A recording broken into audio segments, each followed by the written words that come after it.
Bonjour à tous dans la salle au conseil pour la réunion du conseil du 16 mai. So welcome online and to the few people in the room here tonight for the meeting of this May 16th. So before we start, I think we'd just like to stand for a moment of silence.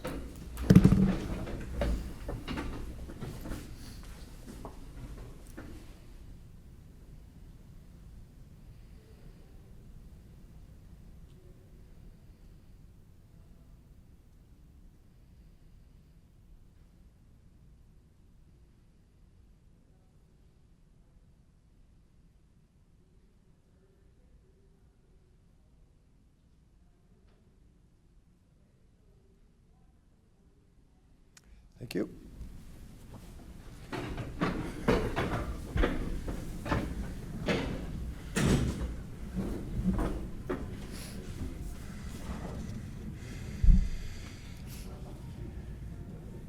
On va commencer avec l'ouverture de la séance et adoption de l'ordre du jour. Est-ce que j'ai un proposeur? Merci. Secondaire? Je seconde. Merci. Avant de commencer avec la période de questions et de réception de requêtes, c'est une soirée spéciale, je crois. Une soirée importante pour M. Bourbeau. On aimerait lui féliciter grandement pour tout son effort dans la ville. Ça ferait presque 40 ans, 39 ans? 39 ou 40? Et donc, juste pour expliquer, M. Bourbeau est devenu conseiller en 1982 jusqu'à 2001. Après ça, on avait les fusions dans ce temps-là. Oui, des fusions. Des fusions. Ouais. Des fusions. Confusion. On avait tout. Et entre 2001 et 2005, on avait un maire et deux conseillers. Donc, M. Bourbeau était un de ces conseillers-là. Et après, on a eu la diffusion entre 2005 et 2009.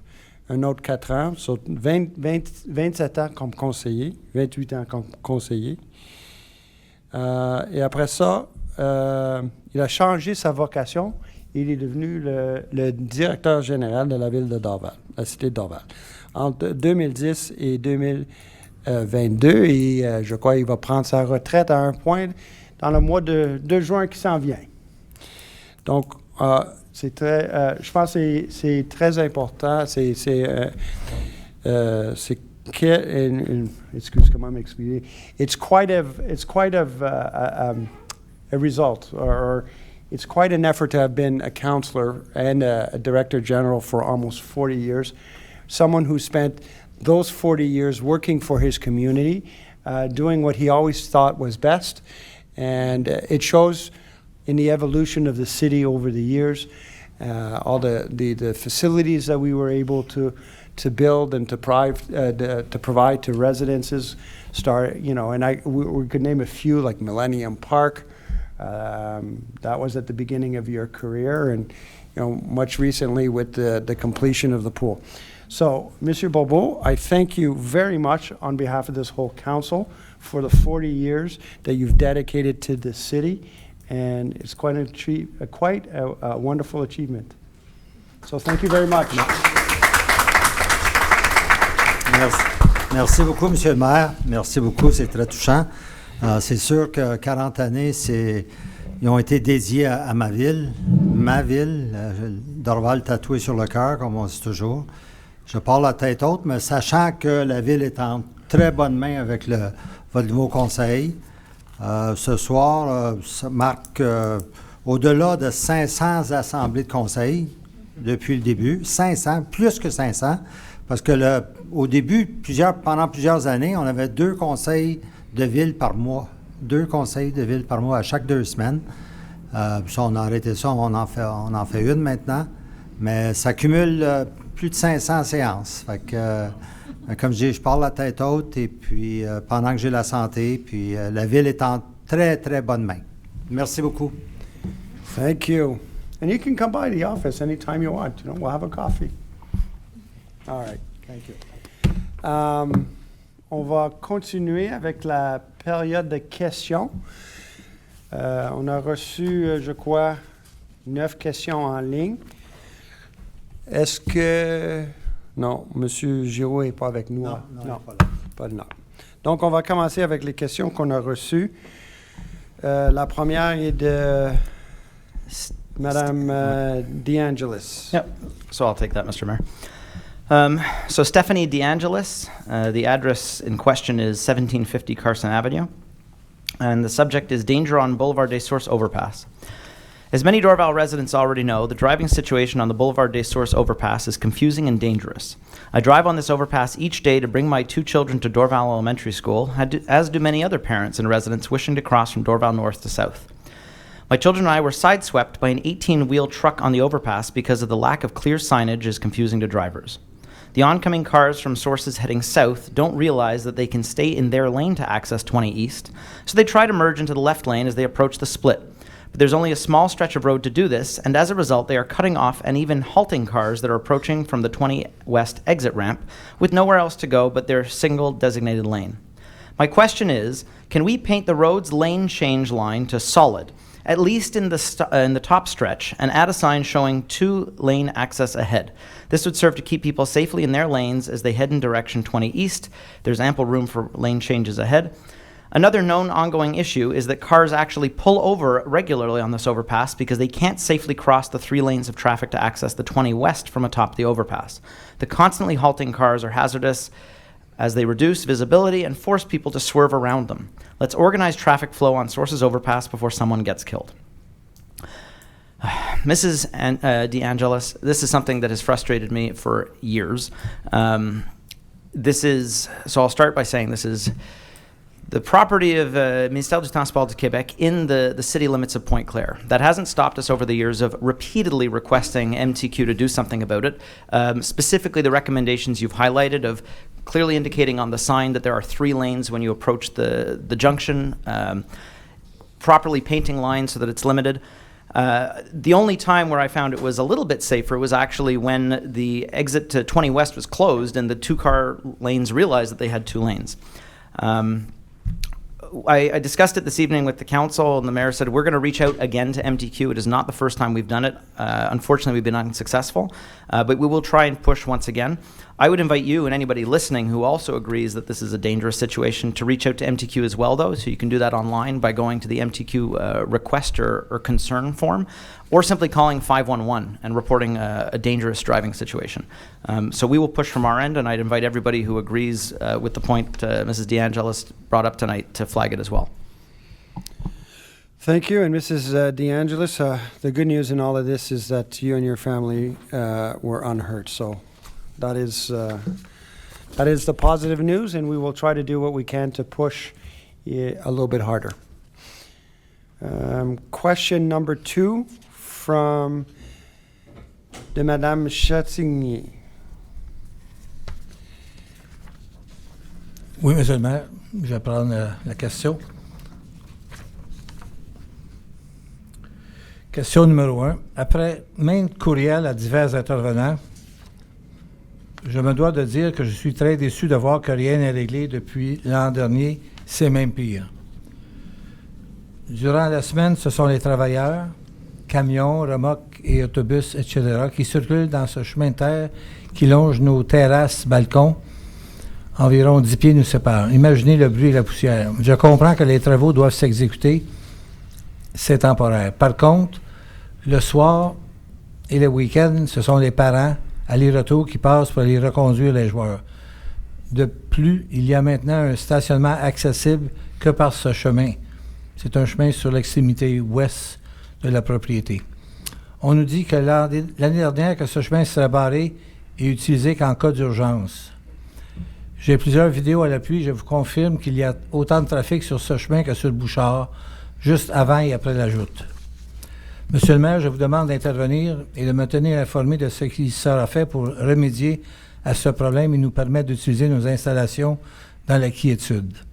Aussi, il y a un de leurs lampadaires dans leur stationnement qui nous éblouit dès la noirceur et toute la nuit. Il n'aurait besoin que d'être bougé un peu pour régler le problème. Je vous invite même à me rencontrer pour constater la réalité avec laquelle nous devons composer. Merci. Madame Chatigny, la cité et moi-même aussi, on est bien conscients du problème récurrent de l'utilisation du terrain de soccer. L'année passée, ça a été mentionné à maintes fois par plusieurs de vos amis résidents. Et puis, la ville est très concernée et d'ici 2 semaines maximum, il va y avoir une rencontre avec M. le maire et la direction de l'école pour amener tous les points qui dérangent les citoyens de la rue L'Académie. En premier, avec le fameux chemin qui, effectivement, la promesse avait été faite que c'était strictement pour des véhicules d'urgence. Et c'est pas le cas. Et il y a même une pancarte dans leur stationnement ouest qui indique terrain synthétique avec une grosse flèche. Autrement dit, on vous invite à passer par là pour aller au terrain synthétique. Alors effectivement, vous avez raison, votre plainte est très légitime et on va s'arranger pour rencontrer à nouveau le collège. C'est pas un citoyen corporatif facile, mais on va s'arranger et on va faire tout en notre possible pour régler la situation du bruit et de toutes les... Qu'est-ce qui est incommodant pour vos résidents, surtout les 3 rangées de maisons de ville. Merci de votre question et n'hésitez pas à nous contacter, mais vous allez avoir de nos nouvelles prochainement. Merci, M. Trudeau. Prochaine question de M. Cognil Fournier. Il n'est pas dans la salle. Différentes personnes vont répondre à la question, M. Fournier. Question 1, Mr. Mayor, regarding the plans for the new park at the intersection of Cloverdale and Lakeshore, unless I am mistaken, I note that the approval of the park was done without any consultation from the citizens of Dorval. Although I am in favor of it, I would like to know what kind of trees are going to be planted there.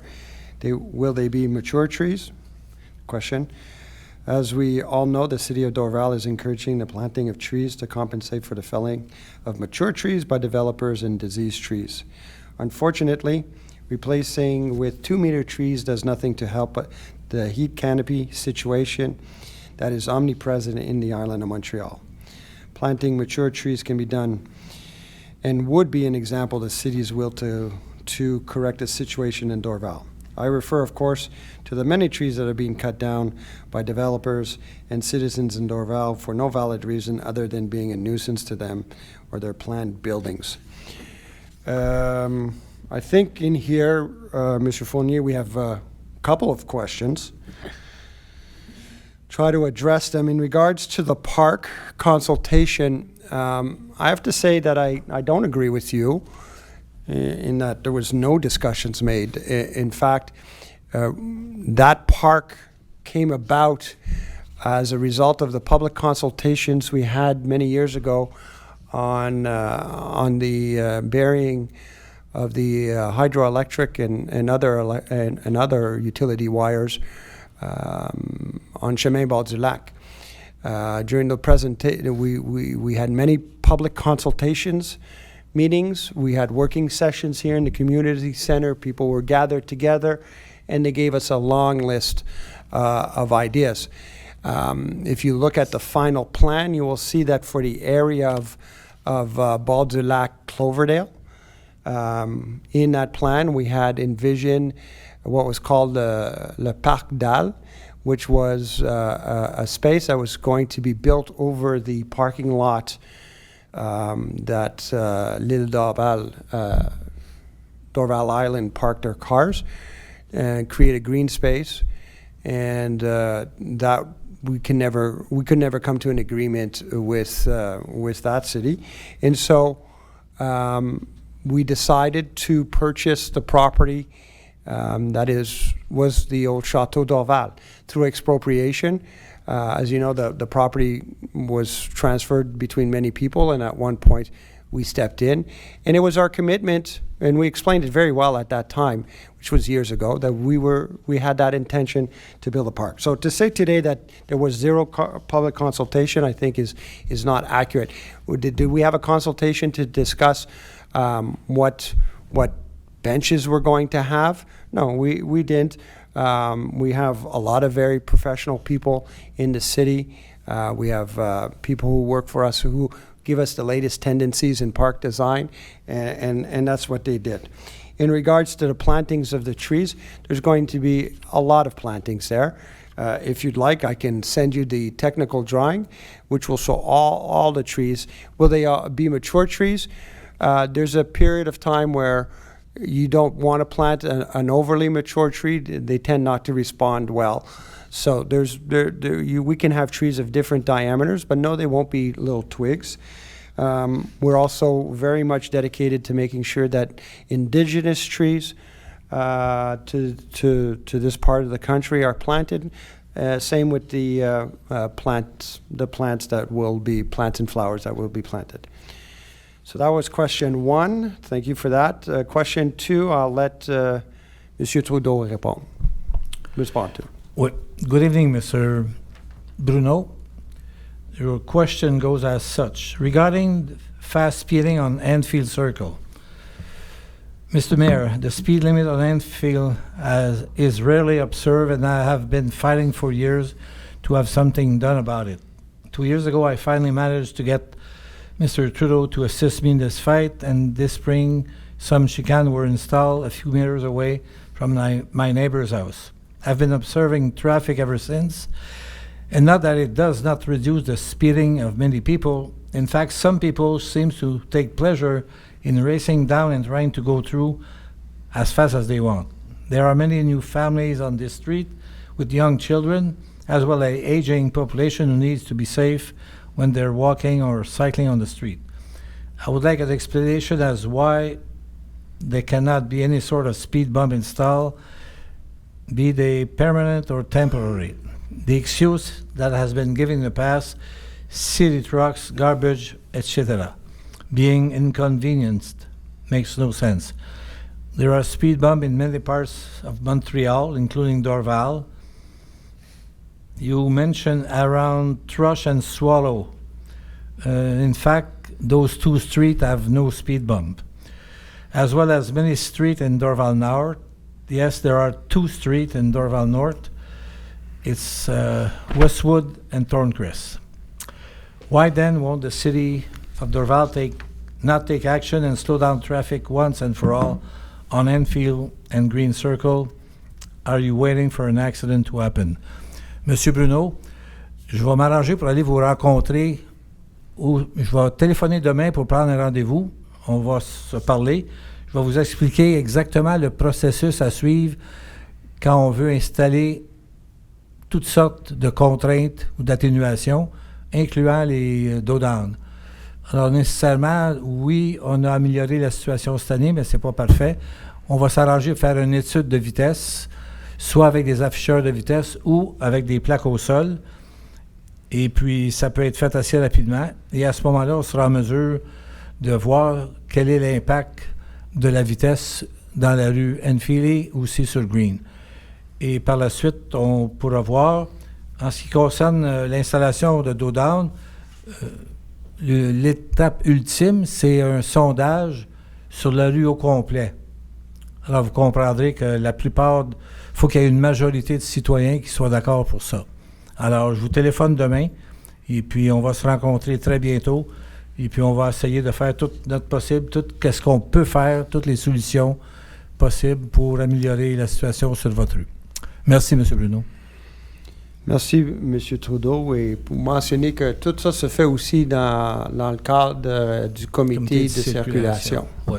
Exactement. Merci. Question number 3, Mr. Mayor. With the heat wave already started and not even being summer yet, some municipalities are contemplating the banning of water of lawns altogether and forbidding people to use city water to fill up their pools. While we have restrictions on when we can water our lawns, I have witnessed people watering their lawns on the street on wrong days or all night long. I also note that pools are filled up with tap water. I recently heard that Vaudreuil-Dorion will now ask citizens to fill pools at their own expense with a tanker truck. It seems it makes no sense to fill up a pool with treated water once one is going to treat it anyway with chlorine before swimming in it. Will the City of Dorval act responsibly in water consumption and consider a similar policy for the pools, both municipal and private, as well as enforce the existing regulation of lawn watering by having the patrol hand out warnings and eventually fines? Water is an endless source, is not an endless source, regardless of being next to a body of water like Lac St. Louis, and it is time for our city to act and show example. I assume also that the water used at the parks for the fountains the kids to play in are being recycled continuously and not going back into the drain. Again, I think there's like 2 or 3 questions in your question. I'll try to address them. As far as I know, we're not in a period of drought yet.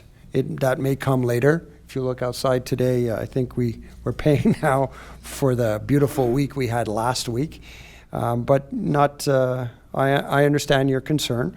When we talk about filling pools with tanker trucks, that is an option. People can do that if they please. It's done in certain situations, but otherwise, people are free to use the tap water.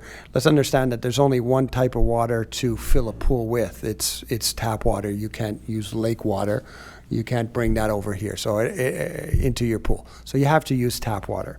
But I will note, though, that someone who builds an in-ground pool, when they have a permit handed out to them, they will also have, depending on the size of the project they're doing, an additional $20,000 or $30,000 added to their valuation, which also means that they're contributing more than the resident who does not have a pool in their backyard in terms of taxation dollars, which in turn means they pay more for their water than I, who has no pool. So I think the system is pretty fair in that regard. In terms of having our patrols hand out tickets and warnings, we do this all the time. They can't be everywhere at every minute of the day, but when they do see them, they do hand out tickets. And this exists. In regards to the water parks, well, the splash pads. The splash pads, I think, are an essential tool when we have a very hot weather, when we have extreme weather like we had last week. It's very important that those splash pads are there. It gives a place for parents to take their children when their pool isn't open. It's refreshing. Are they recycled? No, we have 2 splash pads that do not use recycled water. It increases the costs threefold, four times because of the infrastructure that's required. You have to have a whole filtering system put into place. But they do turn off automatically without use after a period of time. I'm not sure the exact amount, but we'll say it's 10, 15 minutes if they're not turned on. And they will just turned off. As for the Surrey pool, in this case, because the splash pad is connected to the pool, yes, it's using filtered water from the pool. So that's an enclosed system. So that's the difference that we have. And hopefully that answers your questions. If you do have any more, you can give me a call. And if you want to meet me so I can show you the layout for the gardens at the new space on Chemin-Bord-du-Lac, it'll be my pleasure. Question number 4, I believe, from Mr. Nazola. Will you be reading your questions? Okay. Mr. Von Roerts will read your question. Okay. So first question from Mike Nazola, 66 St. Charles Avenue. My application to be one of the citizen members on our environment committees was rejected. You released the names of the 2 people who will be on the main committee. They seem to be great additions. I'm hopeful for great results from this committee. The names of the 6 subcommittee citizen members were not released. Action Dorval has a long history of appointing their friends and or citizens who are loyal to their party on the different committees, rather than people loyal to the cause of the committee. Your friends and their family members are also more likely to get city subsidies, grants, jobs, and city contracts. This marks the 3rd time my family has been rejected for appointments despite being qualified. When Brian Ridgway stepped down as technical director of Dorval Soccer, he recommended my son as replacement, but my son was rejected. He went on that year to assistant coach the Lakeshore U17 AAA girls team all the way to the national championship, reaching the finals. He then became an assistant coach at John Abbott College. Meanwhile, Dorval Soccer fell into shambles and disarray. When the city announced that they would be forming the committee funds to assist Dorval citizens, I suggested my wife, an executive in the field with many years of experience. She was also refused. I would like to know the names of the 4 citizens chosen for this committee and the names of the 6 citizens on the 2 sub-environment committees. So thank you for the question, Mr. Zola. So I can speak to the environment subcommittees, obviously. First of all, well, I guess I'll start by thanking you for having applied and expressed interest in the subcommittees and environment committees as well. I mean, I said as much to all those who applied. I also believe that the 2 individuals, Reza Marks and José Lanouette, who were appointed to the committee, are outstanding, and I'm really, really impressed by their credentials. In terms of the subcommittee members, we haven't released their names yet because I haven't met with them and discussed which subcommittee they'd like to be on. We selected them with something in mind, but Mr. Bro suggested that we meet with them to finalize which subcommittee they'll be on. But also, I haven't yet confirmed with them that they're willing to have their name published, because realizing that when someone's name is published, it's already happened to Reza Marks and José Lanouette, people are reaching out to them. So I have no problem giving you the names. I won't give them to you tonight. I can email them to you, but the hope is that in a few weeks we'll be announcing that as well on the website. Thank you. Thank you, Mr. Von Roitz. You want me to read? I'll read question 2. Environmental protection. Last month you announced in... Didn't give the 4 names of the people on the fund committee. I asked that in the same question. Oh, yeah. Citizen support fund.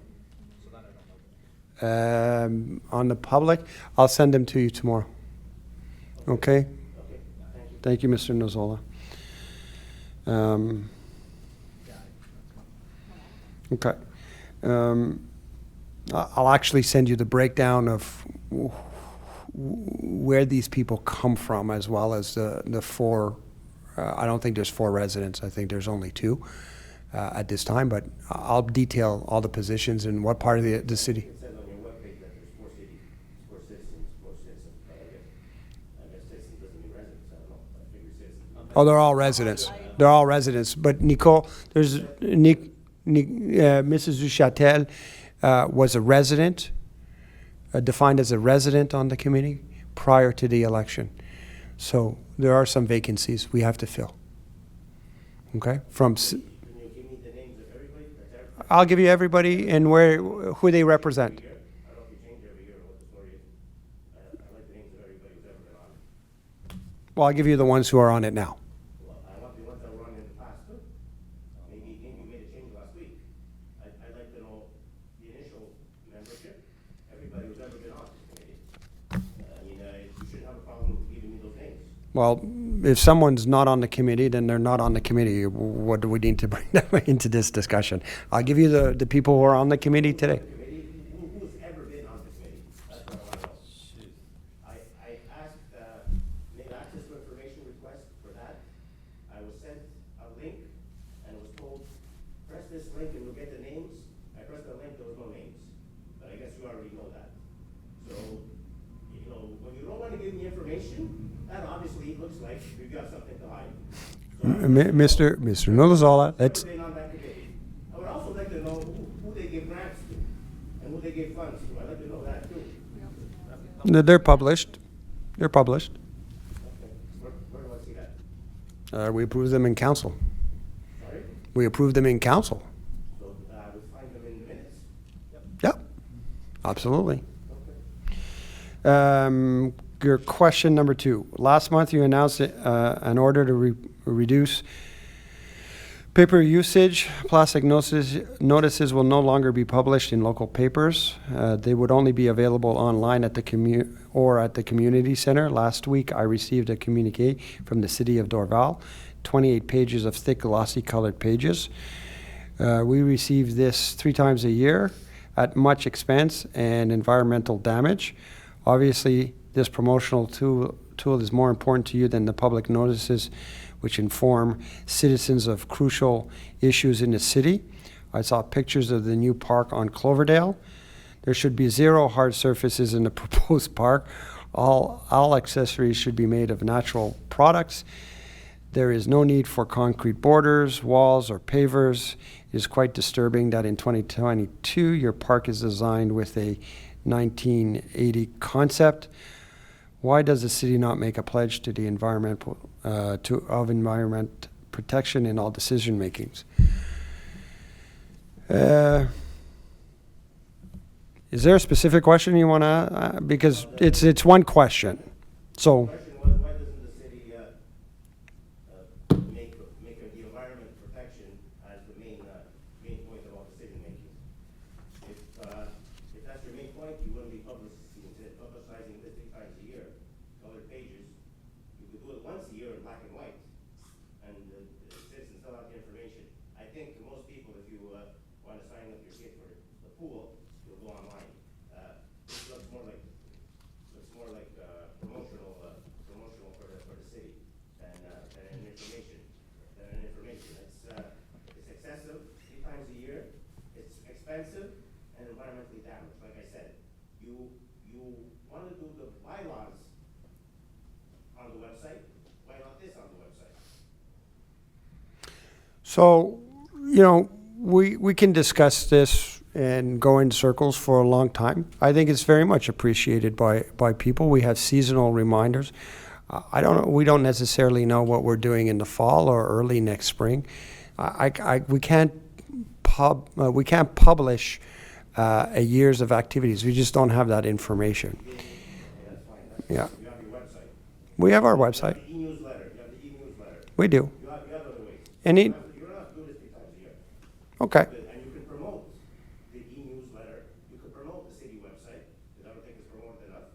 And you don't need this 3 times a year. We had the record heat wave. Temperatures are going up 2% every year. The ice springs are melting. We have to do the most that we can. This is really not necessary. I know, the last election campaign, I did a glossy flyer. I felt very bad about it. I was told, you can't do black and white, you're not going to be taken seriously. So I weighed pros and the cons, and I said, okay, I'm going to do a glossy flyer because I want to get elected. But you don't have to do this. You're in a different situation. All this can be in black and white, and most of it can be on the website.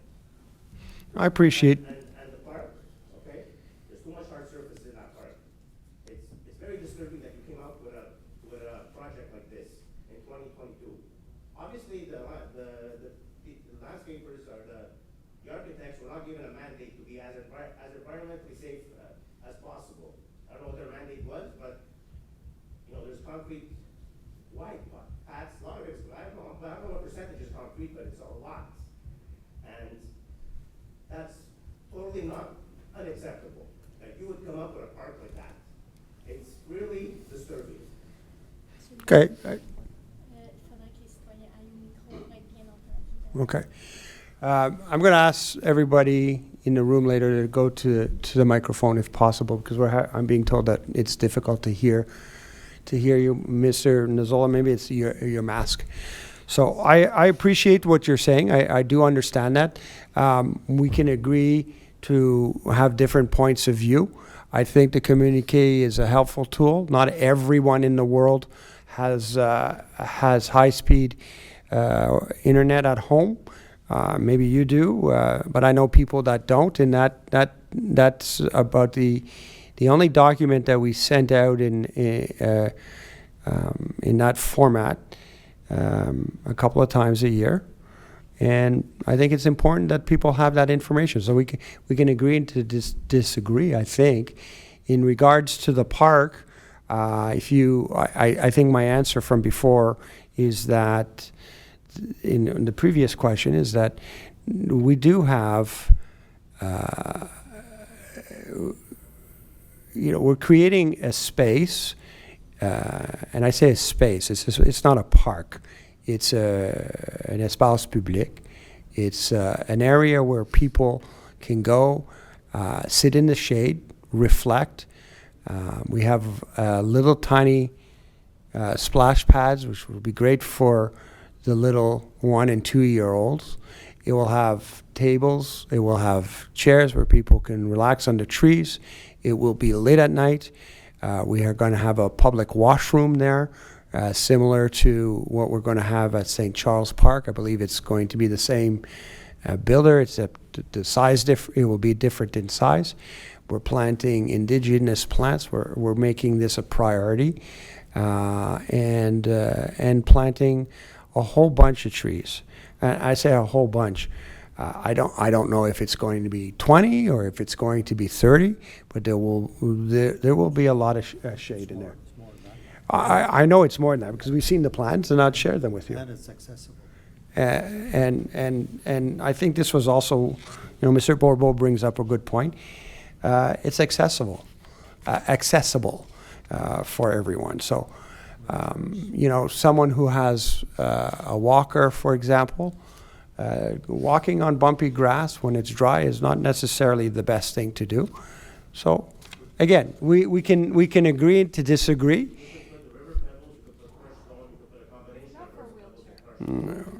Roll it down and it's very solid. Someone who has a walker doesn't need a concrete pavement to go from the front of the park to the back of the park. You can reduce that a lot, and the walkways don't have to be that wide. There's not necessary to have wide walkways like that in concrete. So you definitely can change it to address the environmental concerns Okay. that we face. I just want to note also that post was one of the biggest in terms of interaction on our Facebook page in a very, very long time, and it was very well received by the public. It's not every day that you create a new green space. That's why. So Yeah. people appreciate it. It should have been done many times. That's right. We'll call it un îlot de fraîcheur. Un îlot de fraîcheur, pas un îlot de chaleur. Un îlot de fraîcheur. Can I read your last question? Yeah. Yesterday, I looked at the webcast of the city council meeting for the past 2 months, and I noticed that the recording of the March 21 webcast was edited. It was not labeled as being edited. I have brought up this issue before. I don't know how many other webcasts have been edited. If they are not released to the public exactly as they happened, they should be labeled as edited. If a sentence or even a word is dropped out of the original webcast, they should be labeled and edited. Not doing so is misleading. Why is this not being done? So, you know what, Mr. Nuzzola, to your point, we'll add a small note on our webpage that says that we had a technical issue with the web broadcasting. I don't know if we had a Wi-Fi issue that night or whatever, but yes, there is a gap that was a couple of minutes long. It's unfortunate, and we'll just put a note at the bottom. But we certainly did not edit the recording by any means. It was a technical issue, so that sometimes these things happen. But we'll make a note that it was a technical issue, and we did not deliberately edit the recording. Okay, thank you. Thank you.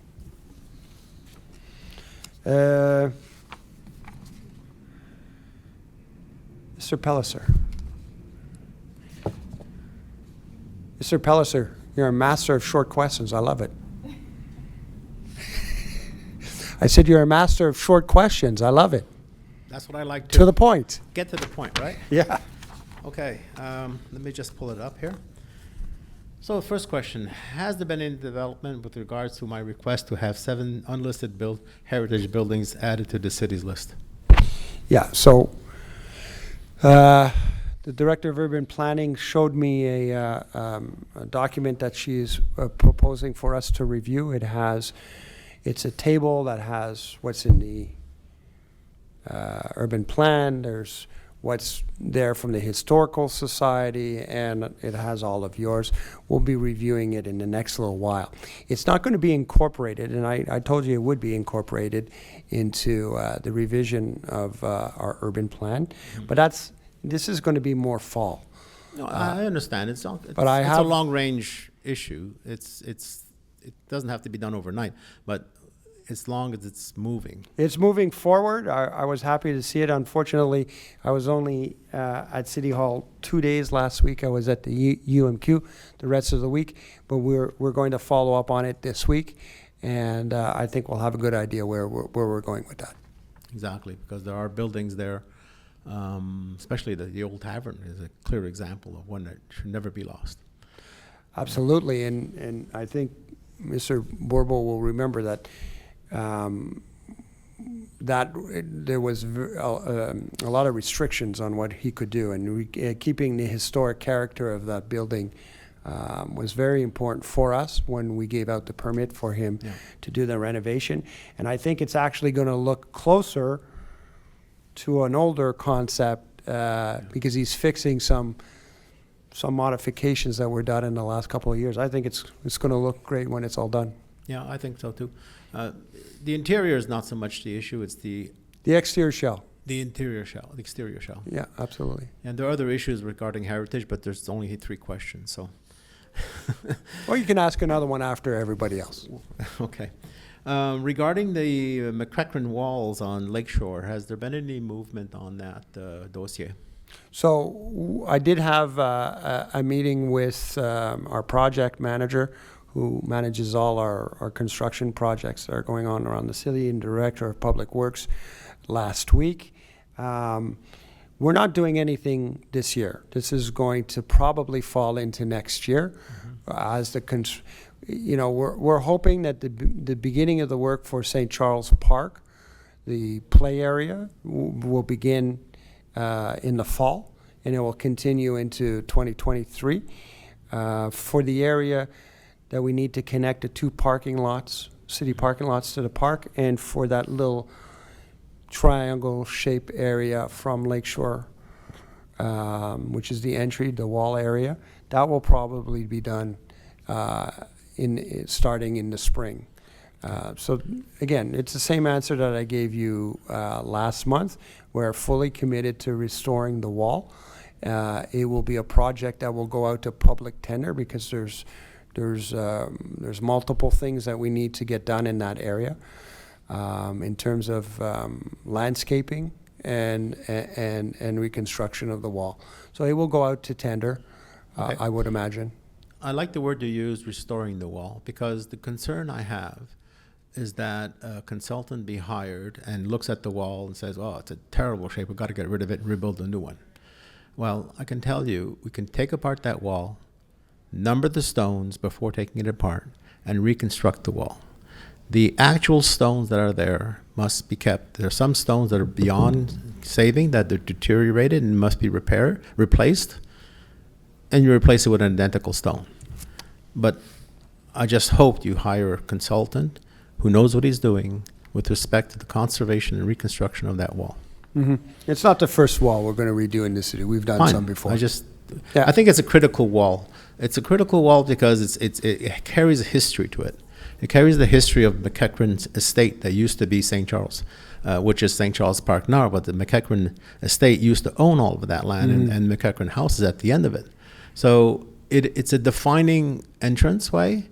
Could be a location for a plaque defining what that area is. But the wall is a key element to keeping the character of what was there before. Yeah. Okay, point made.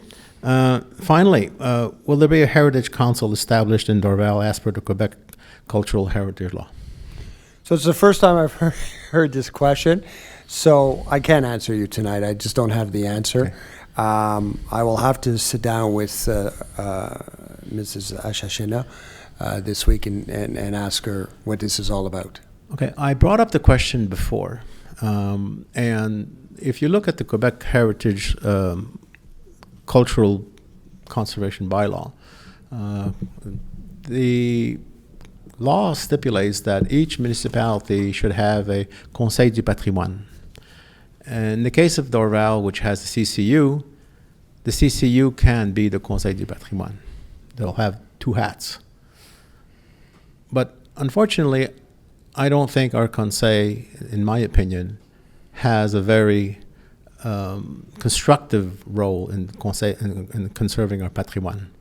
And the experience and from the knowledge I have of the members of the conseil, the CCU, is weak, very weak in heritage-related issues. Having a conseil du patrimoine as per the law would help advise the CCU and advise council as to how to move forward with respect to heritage issues. And the 7 buildings, for example, that I've talked about is an example. And there are other buildings that are not listed in Dorval. And we must have a registry of buildings that are of heritage importance. This Conseil du Patrimoine could do that work and relieve the CCU of that function. So I'll be waiting for you next month and see what happens. Well, maybe I'll get the answer before that. Well, hopefully before.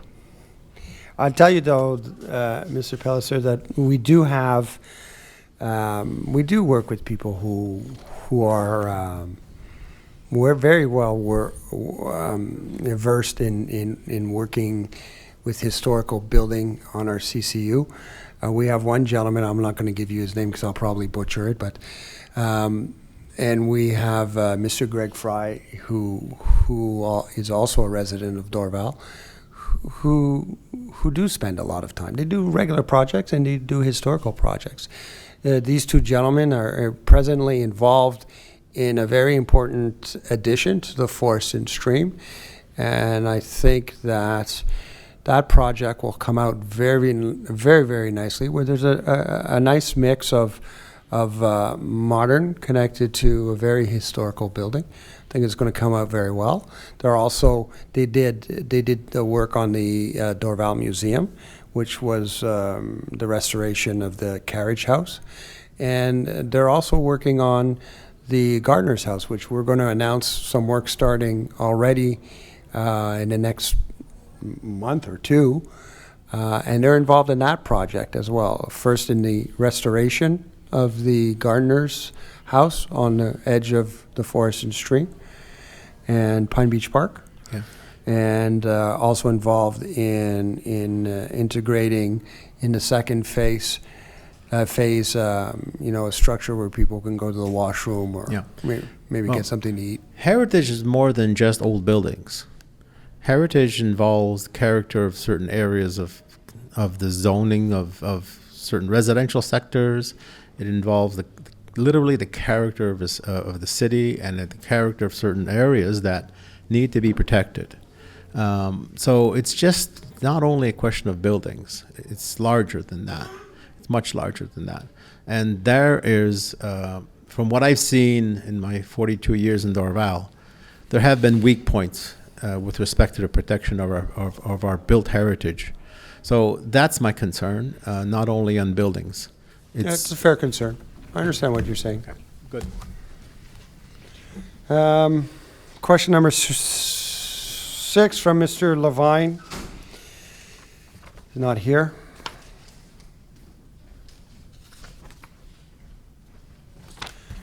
We'll read the question. Black carbon particulate has been found, according to a McGill chemistry professor, Parissa Area, in a size that can reach into the alveoli of your lungs, and this is in the residential areas of Dorval. BCPs are known to shorten lifespan, cause cancer, heart attacks, and other undesirable illnesses. At the April council meeting, you mentioned that you would have a meeting with the administration of the airport that same week, or following and discuss. Did you ever meet with Yule about the serious health problem? If not, why not? And if affirmative, what they report? what did they report? And I think, oh yeah, that was question 1.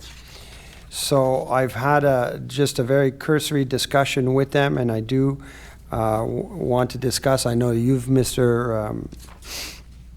Levine, has sent them much information. You have sent me that information, and as soon as I have something more positive to tell you, I will let you. I will confirm to you that what we discussed in a recap format. Air purifiers. You want to read the second one? If you want to answer, I'll read it. You answer? Sure. All right. Air purifiers regarding black carbon particles.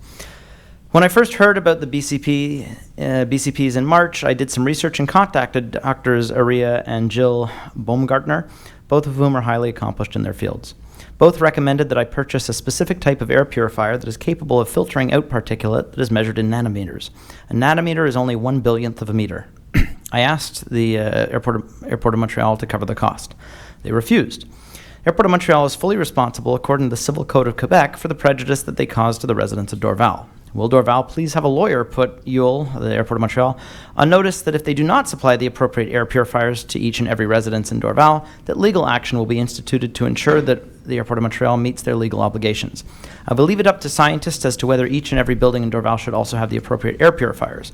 As you're aware, I've been asking the appropriate authorities for epidemiological studies in order to compare the life expectancy and diseases suffered over the decades of Dorval residents to those of other areas of the West Island.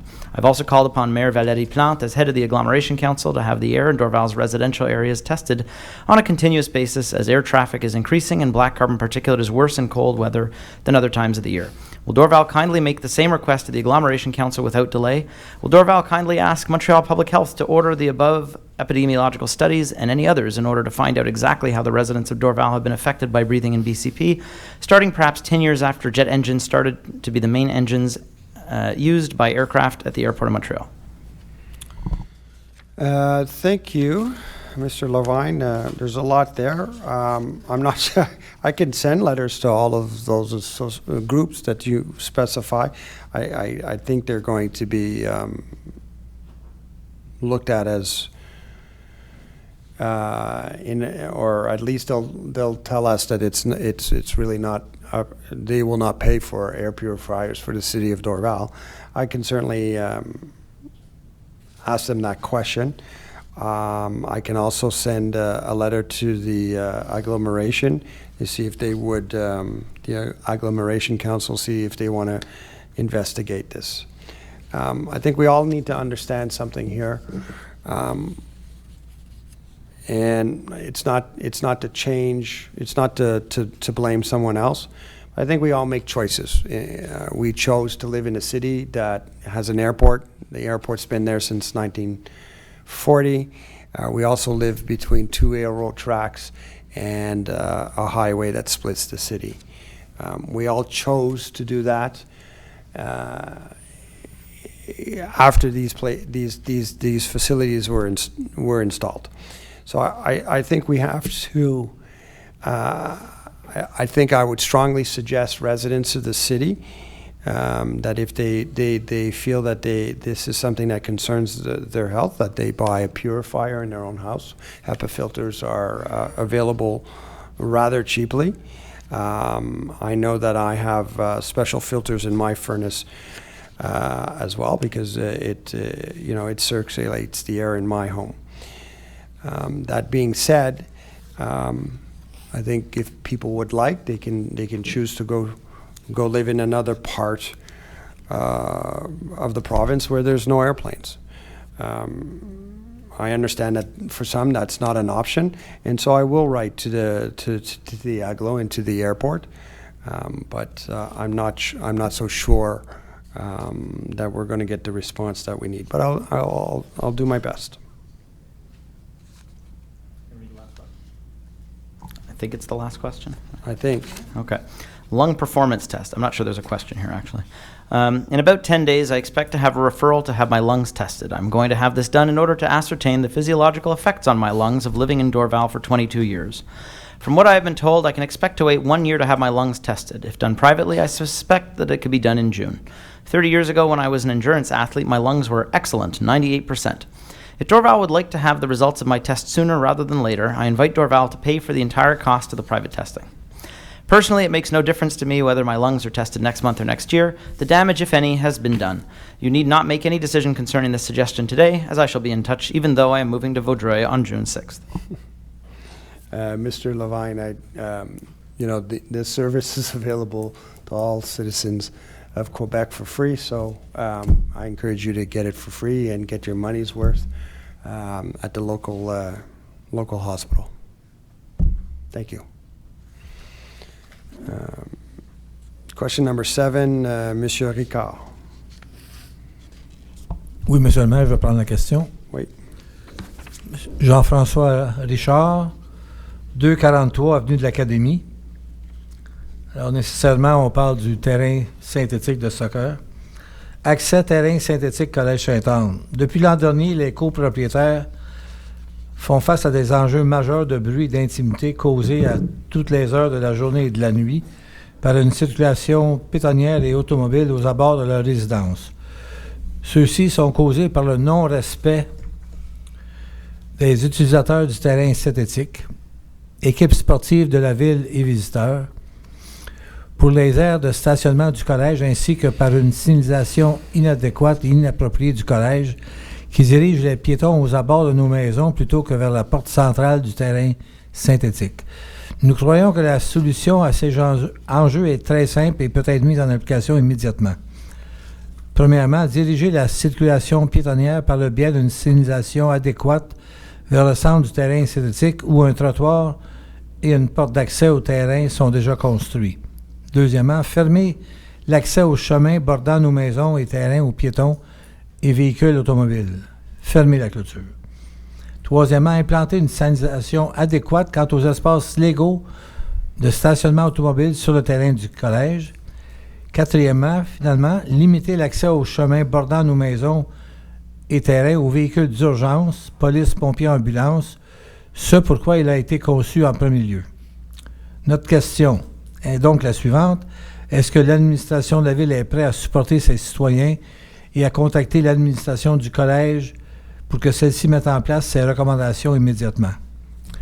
Monsieur Richard, effectivement, comme mentionné à Mme Chatigny, on s'engage à rencontrer le collège et à soumettre toutes les doléances et tous les inconvénients qu'ils font subir aux résidents qui sont situés près du terrain de soccer. Et naturellement, souvent on perçoit que l'académie ou le collège ne respecte pas ses engagements. Alors, à partir de là, M. le maire va s'arranger pour rencontrer le directeur général et lui poser et lui soumettre toutes les conditions qu'il devrait rencontrer et surtout pour arrêter que les citoyens en bordure du terrain, les 3 rangées de maisons de ville surtout, puissent avoir un peu d'intimité et de tranquillité, surtout les vendredis soirs et les samedis soirs. Alors oui, il va y avoir une rencontre et on va tenir Mme Chatigny et vous-même au courant de nos démarches. Merci bien de votre question. Thank you. Merci, M. Trudeau. Question 8, Mme Vicky Jones. Question 1. During the public consultation held April 14th regarding the proposed revision of the urban planning bylaw, it was mentioned by the Director of Urban Planning, Mrs. Salima Hashashina, that the 300% size increase allowed for replacement buildings in redevelopment projects would not be applied to single-family residential buildings. That's absolutely correct, by the way. She did say that, and I confirmed it at the last meeting as well. The question I'm asking, is it written into a text of the revised urban planning bylaw that single-family residential buildings are not affected by this 300% increase of redevelopment projects? If not, why not? Make it clear and not just implied. I'm going to say it again this month because I think I said it last month. A redevelopment project does not apply to residential properties. It only applies to redevelopment of industrial, commercial, or other properties that are not residential. That's why it's called a redevelopment project. For example, we have a property on Bouchard, which has a warehouse on it. I think everybody knows where that is, and if the property was sold and someone wanted to redevelop into something other than an industrial project, it would become a redevelopment project. And so the bylaw would take into effect. But it does not apply for any residential properties. Pardon? Then it should say so. The- Say what you say. The law should say- But it's single, okay, but as, folks, the term is defined in residential property. Residential property does not need rezoning. You can demolish a house, you can rebuild a house. The PER will apply. That's not a redevelopment project. You're replacing a residential home with a residential home. If you're changing the zoning of a residential property, or sorry, if you're changing the zoning of an industrial or a commercial property, that you're changing the zoning, and that's what causes the redevelopment clause to come into play.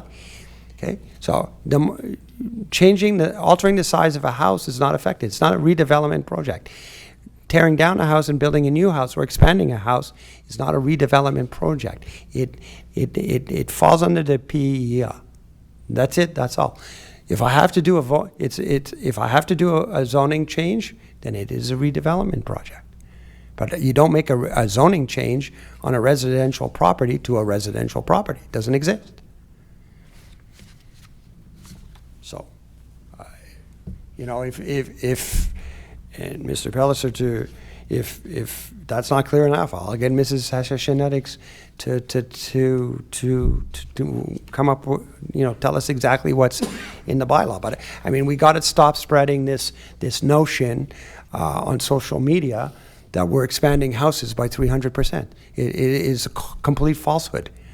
Redevelopment means a zoning change from industrial or commercial or other than residential. That's the bottom line. It was explained at the consultation. I explained it last month, I mean. Okay. I will take it up with my director of urban planning. Question 2. So, Mr. Mayor, I've got question 2. So, Mrs. Jones asking, on our agenda today, we've got point 4.5 and 4.6. So she's looking for a little bit more information. So on 4.15, professional service for the redevelopment of Roy and LaPage Avenue area. And 4.16, support service for professional service mandated for the redevelopment of Roy and LaPage Avenue area. Question, can you explain, cursor's there, and explain what the redevelopment of this area consists and what is the support service being given? Roy and LaPage for the city of Dorval is one of the points, the lowest point in the city, and I happen to live on that street. So what happens in the spring is that the water level of the lake, and if there's happened to be a very big rainstorm, our sewers no longer are able to suffice. And when we have properties in the area that have driveways with slopes, what takes place is as these people get flooded. Okay, so what they're looking to do, or what this whole thing is about, is that we're gonna get some more than studies, okay? There is going to be people that are knowledgeable, okay, that are going to take a look of the work that needs to be done. Especially what's taking place is on the 1st and 2nd Avenue. They are looking to create basins. So whenever there's these big rainstorms, there will be basins in the street that will be like a snake, if you would want, and the water is going to accumulate in that area temporarily until the rainfall leaves, and then after that, it will then evacuate from the street, okay, from those sewer system. So that there's a big study that has to be done. This is going to take several stages to be established what needs to be done, studies, what the volume of water is required that it will hold, how much there is that needs to be done, what's the depth, and so on and so forth that they have to do. Also, one of the things that take place is that when the water level of the lake is very high, there's a clapette, and it's got to be established. I'm just giving you one of the many 80 pages that there was on the report, partially of the situation. There's a clapette that has to close so that the water from the lake stops coming, and therefore it goes into these basins that we're looking to be in First and Second Avenue. Okay, so this is what is looking to be done. So there's a lot of technical work that has to be done, programming, stages at what part is done, and so on and so forth, okay, to stop this water to end up in our basements on the street, okay? So thank you, Mrs. Jones, and Thank you, Mr. hopefully that Lasache. Yeah, answers I your think question. the confusion here is we use the word redevelopment, which I'm sure people are interpreting as some sort of new development, when clearly this is an infrastructure project, so maybe it's just a confusion in that word. It is really about drainage and the infrastructure that has to be reviewed in that area. So question number 3. Yeah, I'll take this one. That's question 2. Question 3, the Year of the Garden 2022. 2022 is the Year of the Garden as recognized across Quebec and Canada. I sent a letter to the mayor regarding this centennial event with all the associated links and resources. I'd asked that it be brought to today's agenda for consideration, but I do not see it on there. This was a unique opportunity for Dorval to highlight and have a positive impact, amongst other things, on environmental benefits, economic benefits, health and wellness benefits, and cultural benefits, all of which are too many to mention in the allotted mail message format. A fine opportunity was lost here. I'm not too sure why the city failed to acknowledge this. On a positive note, a group of citizens have initiated a pilot project to have community garden boxes. The city has kindly provided 3 boxes with earth. Laurie Fleur has graciously donated many herbs for planting. The open planting day will be Saturday, June 4th. The location is at the entrance of Jean Bernier Park from George V Avenue. The mayor and councillors are cordially invited to attend, and we look forward to seeing you there. The question is regarding community gardens and boxes. What is your commitment to expand the productivity and engagement to community gardens in all sections of Dorval? Thank you again for the boxes and earth and for allowing this pilot community project to get started. You want me to begin by answering, or do you want? There's can 2 start. parts in there. So I'll begin, Mrs. Jones, by addressing the Year of the Garden. So this was transmitted to myself and the Environment Committee to look at. As I mentioned a little bit earlier when responding to Mr. Nozzola's point, we've just started, so the Environment Committee's now started meeting. The subcommittees are going to get meeting in the coming weeks. And this is a project that, rather than just passing a resolution to say, well, it's Year of the Garden, the mayor tasked the Environment Committee to come up with tangible actions that we think are relevant to promote, environmentally friendly and mindful environment gardening behavior. So it's something that either the subcommittee or the Environment Committee itself will be looking at over the coming weeks and months. But we also, as we're starting, are trying to determine what are we prioritizing, because there's a lot of good ideas, and I'll use this as an opportunity to thank all the residents who've already sent in ideas and suggestions and reflections. There's a lot of work to be done with the environment, and we want to make sure that we're prioritizing appropriately and we're reflecting. So in addition to looking at projects like this, we're also starting a strategic planning reflection. So I don't want to commit definitively what we're going to do, but this is not a project that's being ignored. So I think that speaks to the first point, and Mr. Doré will take the flower boxes. Yeah, I just want to quickly note that part of your question said that a group of citizens have initiated a pilot project to have a community garden boxes.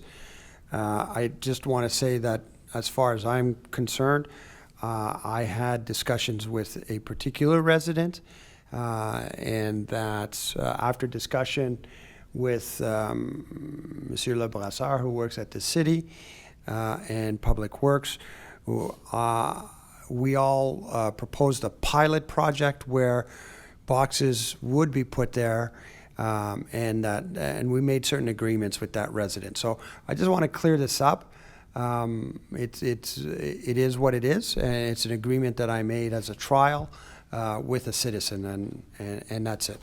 At the end of the day, I will be evaluating and working with that resident throughout the summer and in the fall to evaluate its success or not success or whatever we do next. We regrettably declined the invitation because we're away.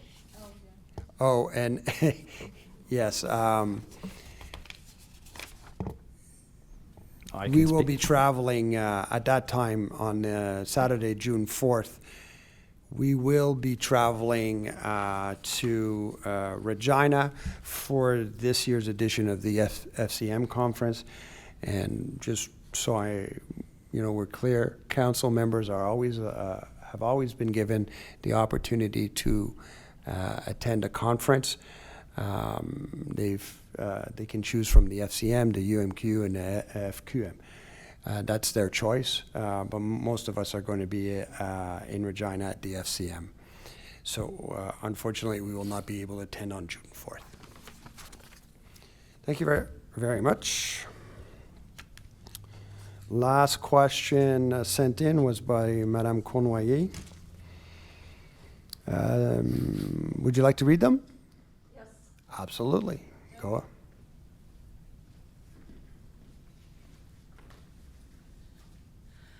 Good evening, everyone. Good evening. This, I think, takes up where question that Mr. Nizola also asked. Last City Council, a resolution was passed outlining changes in how the city would publish its public notices.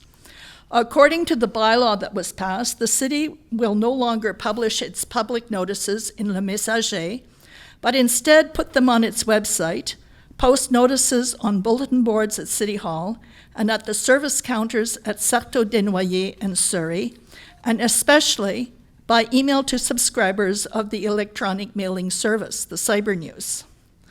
I was very disappointed to get my Cyber News and see that public notices were not published front and center for all to see, but hidden in the small print via link to the city website. This is not making public notices widely available and is delivering the information in a worse manner than its previous practice.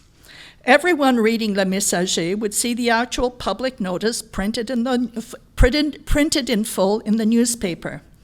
If the city wishes to provide the service directly, it needs to do the same, instead of providing token delivery via a link published in very small print. I would like to request that in its upcoming editions of Cyber News, that the city publish its public notices completely and integrally in its newsletter. Though not included in the bylaw, it would be a good idea to post them on the city's Facebook page as well, in a gesture promoting openness and the free flow of information. Will the city ensure that information on its public notices are included in future editions of Cyber News and consider posting them on its Facebook page? Thank you for your question, Mrs. Cournoyer. The format of the Cyber News doesn't support the pictures as they are posted, like in the newspaper. I'll sit down with the city clerk's office to review, where we position it in the news. Maybe it can be in bolder text. Maybe it can be at the top. We'll look at that. But no, we will not be publishing a picture in the Cyber News. There will be a link to the integral document on our city website. That's what we're going to send out, and that's what's also going to be available in our community centers. What's also important to note is that our cyber news does not necessarily correlate with a particular notice. It's sent out once a month. So Mrs. Bilodeau may send out something on the 5th of June, but the Cyber News is on the 1st. or the notice may come out on the 15th of June, but the cyber news came out on the 1st. So we will provide in that distribution a link to the integral document on our website. But it remains that legally, the post that we have done on our website meets all the requirements of the law, and that's what we're doing. But in your bylaw, you do state that you will be including it in your electronic mailing service. We did exactly that. We included the link to the document. That's But what you we can didn't do. you didn't include the text of the notices. The integral, that we included a link to the integral document on our page. But you don't tell people what's there. They People can aren't click on going to the go link. there. They can click on the link and read the document on our on our website. Mr. Doré, I'm very disappointed because I was hoping that the city would put me out of business. I do a Facebook page called Citizens for a Better Dorval where we publish the city notices so that everybody sees them. And we You'll get be a lot of interest you'll be from able to them. I get a continue. lot of feedback, a lot of questions. And I would really like to encourage the city to be more public with its public notices. Okay. Put me out of business, please. You know where to find the city notice. It's on our city website, and we will continue to give the information, keep that information there available. Everybody who wants it knows where to get it, and we'll in our cyber news, it will be there. It just will be a hyperlink. Yeah, well, it needs to be more than a hyperlink. It needs to be a text sort of saying what it is that people will see at the hyperlink. Otherwise, the information is hidden. It's not hidden. It's just our city website. No, you have to say, we're going to have a notice on such and such and such and such and such and such. If you want detail or more information, there it is. But you can't just say, oh, for public notices, here's the link. Okay, so we'll as I said at the very upfront, we'll look at what the description was and see how to improve that. Thank you. Yeah, no problem. Okay. My second question had to do with the request for a precise definition of a redevelopment project. Now, I know we've discussed this already, but I think what we're doing is we're talking past each other. Because, Mr. Doré, I think you're speaking to the intent of your zoning bylaw changes, whereas we're trying to speak to structure, how it's structured, how it's written, and how it's going to be interpreted. Because what we're looking at is a future where we won't be here. That redevelopment definition will be there, but it does not state in the definition that it applies to only commercial and industrial redevelopment. If it did, there'd be no problem. We would accept that definition. And I would like to ask that you include that information, those two precisions, that a redevelopment project is meant for industrial and commercial redevelopment. So it's the same answer I gave Mr. Pellicer. I will go back and speak with my Director of Urban Planning, and we will pull out the text that explains that. But, at the end of the day, a house, if I want to... yeah, but that's not the issue. The issue has to do with the definition and how it's structured. It doesn't have anything to do with your intent. Your intent has to be written on paper because people are going to want to interpret it. And if it's not clear... Mrs. Cornway, Alex, I will go get the text. But I'm telling you right here clearly so that everybody at home, everybody who listens to the recording, very clearly that a redevelopment project is a project that requires a zoning change. A house cannot be expanded 300% because the PEA, and Mr. Pellicer knows exactly what I'm talking about, cannot be expanded because our bylaws don't allow that. I can't make my house 300% bigger than it is on my property. I don't even have 1.5 times my house. But we're not talking about that. We're talking about something a lot narrower. We're talking about a definition. Okay, I will find I will ask for the definition that's in the urban plan. Yeah, because I think it really needs to be tightened up. My last question had to do with Les 80. And I see that according to tonight's meeting agenda, the city is proceeding with the purchase of the convent of the Congregation Notre-Dame-en-Dahlia on the lakeshore. And this is Fantastic really... news. Huh? Fantastic news. Oh, it's fabulous news, and I'm really happy, and I'd like to congratulate the city and thank the city for taking this step. Now, I have a question concerning the modern heritage of the convent, which is also of historical interest. In a previous meeting, you, Maire Doré, have indicated that the modern part of the site would be evaluated, as there's some adaptation required to convert the building from a residential facility for nuns to something that might be more useful. The modern part of the building would be subjected to a full evaluation. I would like to ask that now that the city is going to sign the agreement, who will be hired to do the evaluation?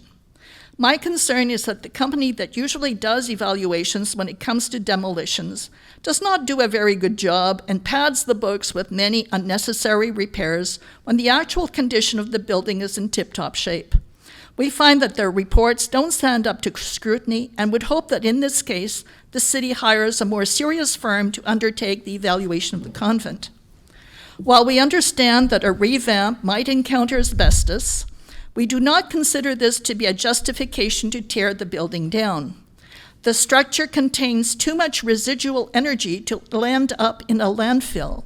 And at a time when energy conservation is key, replacing it with a new structure would be extremely wasteful.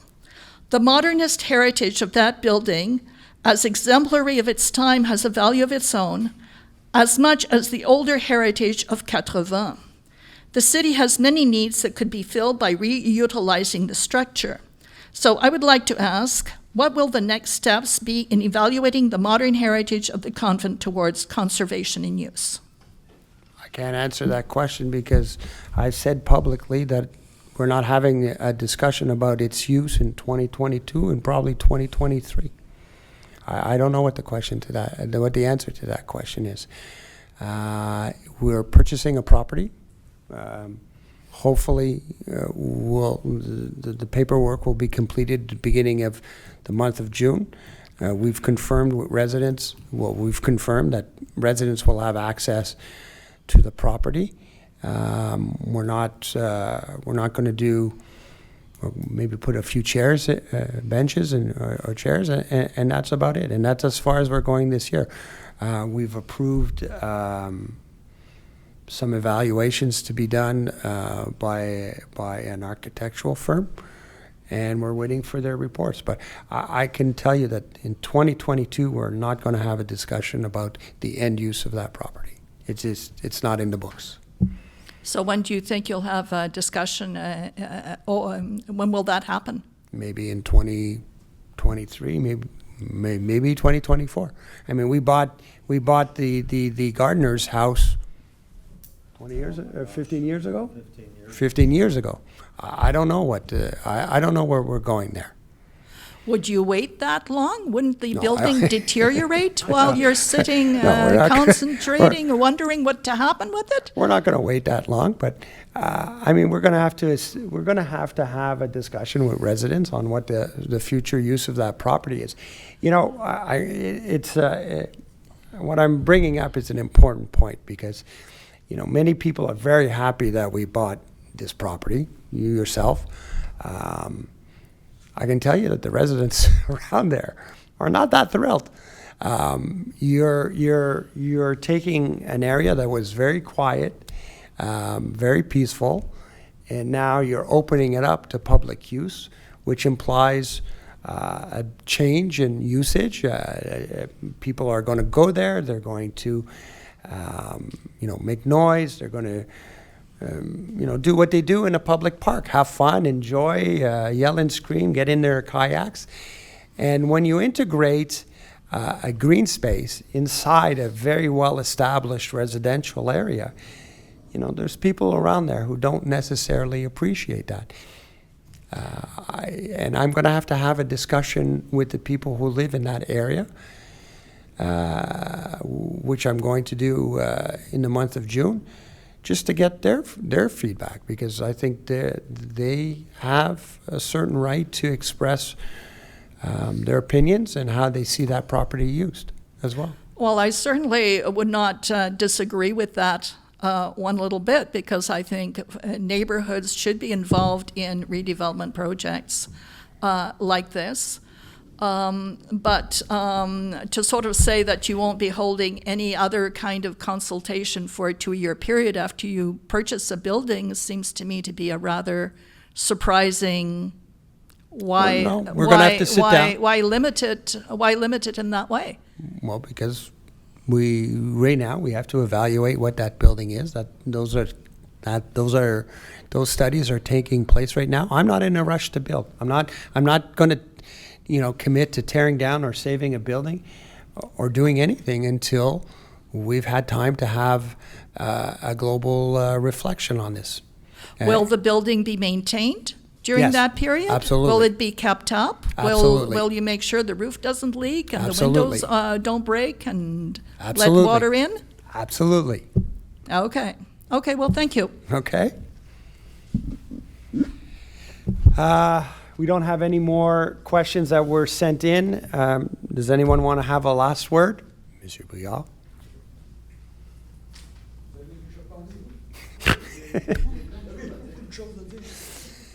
Puis on a un visiteur qui a peut-être une question aussi. Maybe? Do you have a question? I'm hoping you're going to include me in new business. I'm Valerie Simmons, the founder of the Haunani Commute Club. Ah, nice to meet you, and put a face to the discussion we had the other day. Will you be including us in new business? 'Cause Well, we'll let the gentleman ask his question, and then you can come up to the mic. Thank you. Promise I won't be long. C'est question-commentaire, un peu. Votre adresse, s'il vous plaît, M. Brouillard. Brouillard, Denis, 225 Saint-Louis-Dorval, H9S 2S3. C'est la question du district de Madame, ici, Madame Duchâtel. 320 rue Clément. Ça, c'est au nord de Carson. Là, il y a eu un propriétaire qui a surélevé sa maison pour construire une nouvelle fondation. Mais ce faisant, il a avancé sa maison de peut-être 2 mètres ou une douzaine de pieds. Alors, qu'est-ce qui arrive? C'est la seule maison sur l'entièreté de la rue qui est avancée et tous les autres sont sur la même distance de la bordure de la rue. J'ai téléphoné, j'ai demandé au service d'urbanisme, j'ai dit avant qu'il coule la fondation, est-ce que ces gens ont un permis et est-ce que ça a été accepté ce qu'ils ont décidé de faire? Parce que là, c'est la seule maison sur toute la rue qui ne concorde pas de la distance de la bordure à la maison. C'est un style cottage avec une grande véranda en avant. Je connais le projet, oui. S'ils démolissent la véranda, là, la maison revient. Mais ils ne démoliront pas la véranda parce qu'il a coulé la fondation loin en avant pour supporter la véranda. Je ne peux pas comprendre que... Quand j'ai appelé au bureau, ils m'ont répondu qu'ils avaient envoyé un inspecteur et que la maison était dans les normes. Ça veut-tu dire que si moi je décide de surélever la maison, faire une nouvelle fondation, je peux avancer ma maison et de cette façon-là, les gens à côté de moi, eux autres, quand ils se tournent la tête à droite ou à gauche, ceux de l'autre voisin, et tout ce qu'ils voient, c'est une maison qui est avancée. Vous comprenez un peu? Non, je comprends très bien la question. Je ne peux pas répondre à la question maintenant. Je sais que... Non, je posais la question à madame si elle avait remarqué cette construction. C'est son district. Oui, en fait, on l'a vu ce matin en passant en auto, mais j'en connais pas plus que vous pour le moment. Parce que c'est pas beau, ça. Non. Monsieur Briard, je peux te dire que c'est un dossier qui pose plusieurs questions et je n'ai pas les réponses pour vous aujourd'hui. Bien, quand j'ai appelé au bureau, il y avait les réponses pour moi. Moi, j'étais absent la majorité de la semaine passée. Oui, Je ne je suis peux pas au vous- courant des derniers détails. Si vous me permettez le temps d'aller chercher les réponses, là, je pourrais être capable de vous répondre. Advenant que la maison soit pas conforme avec la nouvelle fondation, est-ce qu'ils vont être obligés de démolir? Est-ce que la ville va être les obliger à démolir pour reculer la maison à l'égalité des autres maisons sur les rues? Je ne peux pas commenter là-dessus à ce point-ci. Je ne connais pas où on est là-dessus. Et l'autre question, c'est concernant encore Clément. Cette rue-là, je ne sais pas, là, elle m'agace. Le fameux le trou qui a été creusé pour une nouvelle structure, Oui. puis qui a été abandonné, vous m'aviez parlé que vous envoyé une mise en demeure. Oui. Est-ce que la mise en demeure est envoyée? Oui. OK, merci. Ensuite, encore sur Clément, mais cette fois-ci au coin de... Monsieur Bougard, on a une belle maison sur Berkeley Circle à vendre, là, si tu veux. Pardon? On a une belle maison sur Berkeley Circle qui est à vendre. Si vous voulez déménager plus près, dans un autre, sur une Moi, autre rue. sur Saint-Louis, la maison sur Clément, à part que c'est bizarre que la construction ou que la ville a accepté que la construction s'avance. Non, l'autre cas, c'est peut-être le monsieur ici aussi, je ne sais pas s'il a vu cette maison, c'est que la maison au coin de Clément et Dawson, là, c'est vrai qu'elle commence vraiment, c'est une très jolie maison ancienne qui, malheureusement, le propriétaire a complètement laissé aller. Il y a 2 voitures de stationnées depuis des siècles. Déjà, c'était 2 Jaguars. Ça a été changé pour une camionnette avec une autre vieille voiture, et ce qui dépérit. Est-ce qu'il y a peut-être quelque chose à faire sur ce coin-là, ou c'est étant donné que c'est un propriétaire qui n'est pas intéressé à améliorer autant son terrain que la maison, qu'on doit attendre que la maison tombe d'elle-même? J'ai pas la réponse, là. Peut-être Mme Lacaffière pourrait juste nous donner une idée là-dessus, mais moi, je pense que c'est plus un résident qui n'est pas vraiment intéressé à entretenir sa maison. Ça, c'est sûr. On le sait. Qu'est-ce qu'on peut faire dans la loi? S'il y a une infraction au règlement de nuisance ou au règlement de construction, il y a un avis d'infraction qui peut être émis. Je ne sais pas s'il y a déjà eu des démarches par le service d'aménagement urbain, malheureusement. Mais s'il y a une infraction au règlement, on peut émettre des avis. Puis si la maison est vraiment en état d'insalubrité ou ça, il y a des recours additionnels qui peuvent être pris. C'est pas le cas. Monsieur Brouillard, la première maison, là, c'est 320, Clément? Oui, celle qui 320. est avancée des autres. OK. Oui, on va s'informer là-dessus. OK, merci. Merci. OK, mon dernier... Non, c'est correct.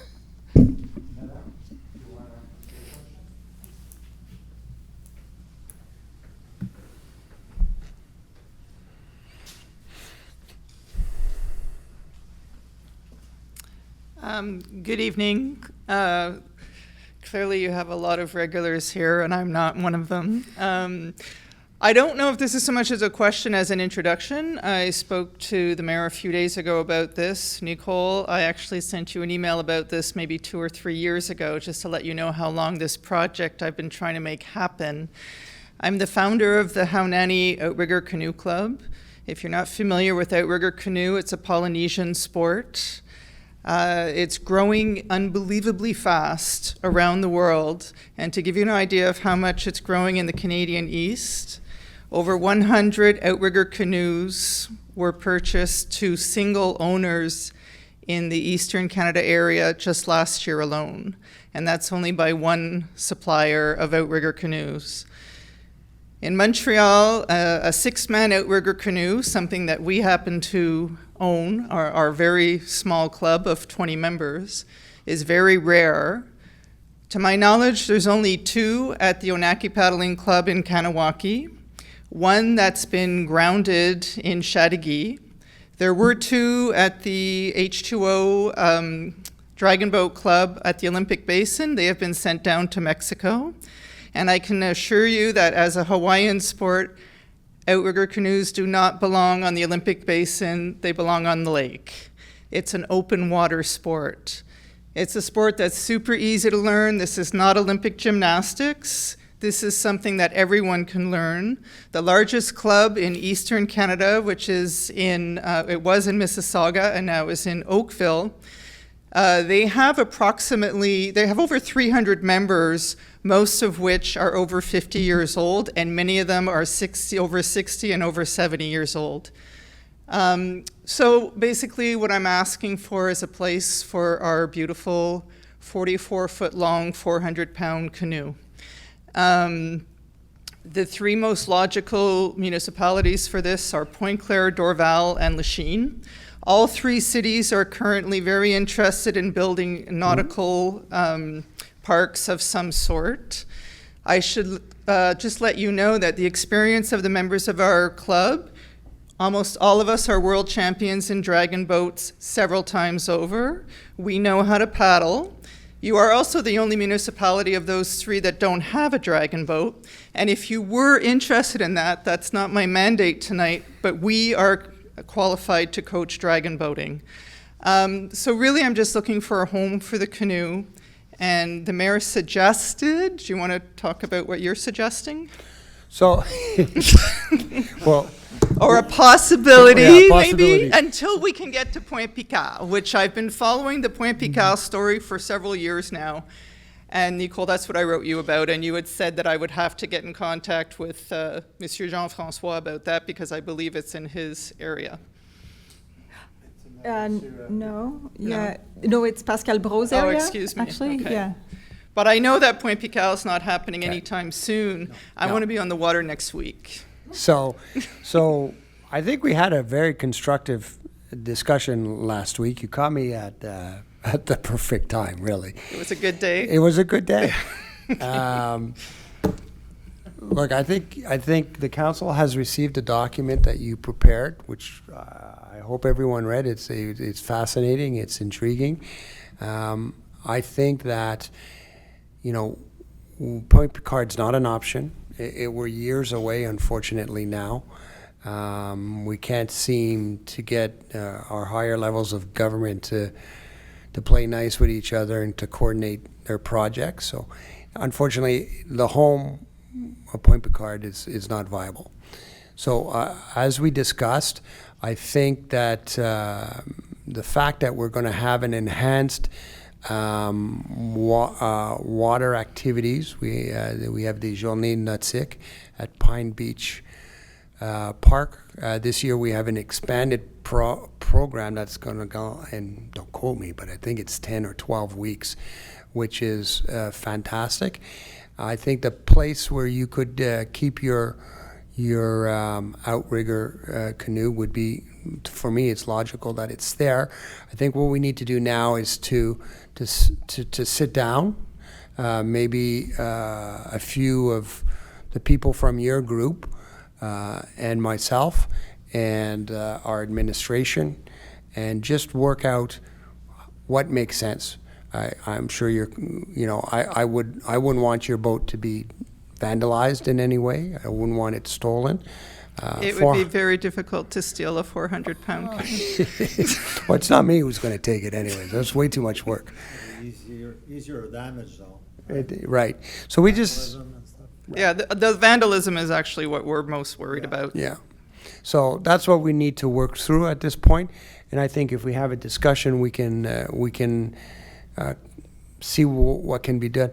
Does and I'm not using the technical terms, I'm sure, but does the outrigger piece come off? Or Yes. It does? Yeah, we can take the ama and the aku off. The akus are the two bars that lead to the little floaty on the side, and the floaty is an ama. But it doesn't take 5 minutes to rig it. So if it's possible, excuse me, we would rather leave that on for the summer because it takes us quite a while to rig it. We're actually new to rigging it. We only learned how to rig it last year. Okay. So if it's possible, we would rather leave that on. Can it be stored in a container? What It's not size? long enough. It's too long, eh? Well, it's 44 feet long, so it depends on the length of your container. Usually 40 feet. Yeah. 40 feet, 20 and 40. And where is it stored now, then? Right now, it's in a hangar at the Olympic Basin because we keep it there. We have strong ties to both the Olympic Basin and the 22 Dragons Dragon Boat Club. So we've stored it in the Olympic Basin for the summer, and they were just fixing it up and polishing it up and repairing it for us, getting it ready for the season. But it would be ideal if we could deliver it to wherever it's going to live a week today. Okay. Specifically next Monday. So I started the day by telling people that next Thursday coming up was a free day, and it's quickly getting booked. I think the best day to meet would probably be Thursday, if we can find some time in the afternoon. And if you want to, we can discuss the details tomorrow by phone. If you can have a few people here, we can have that discussion on, what requirements you have. I think that, if we can make something work that makes you comfortable to have it at the park, then we'd be really happy to have it.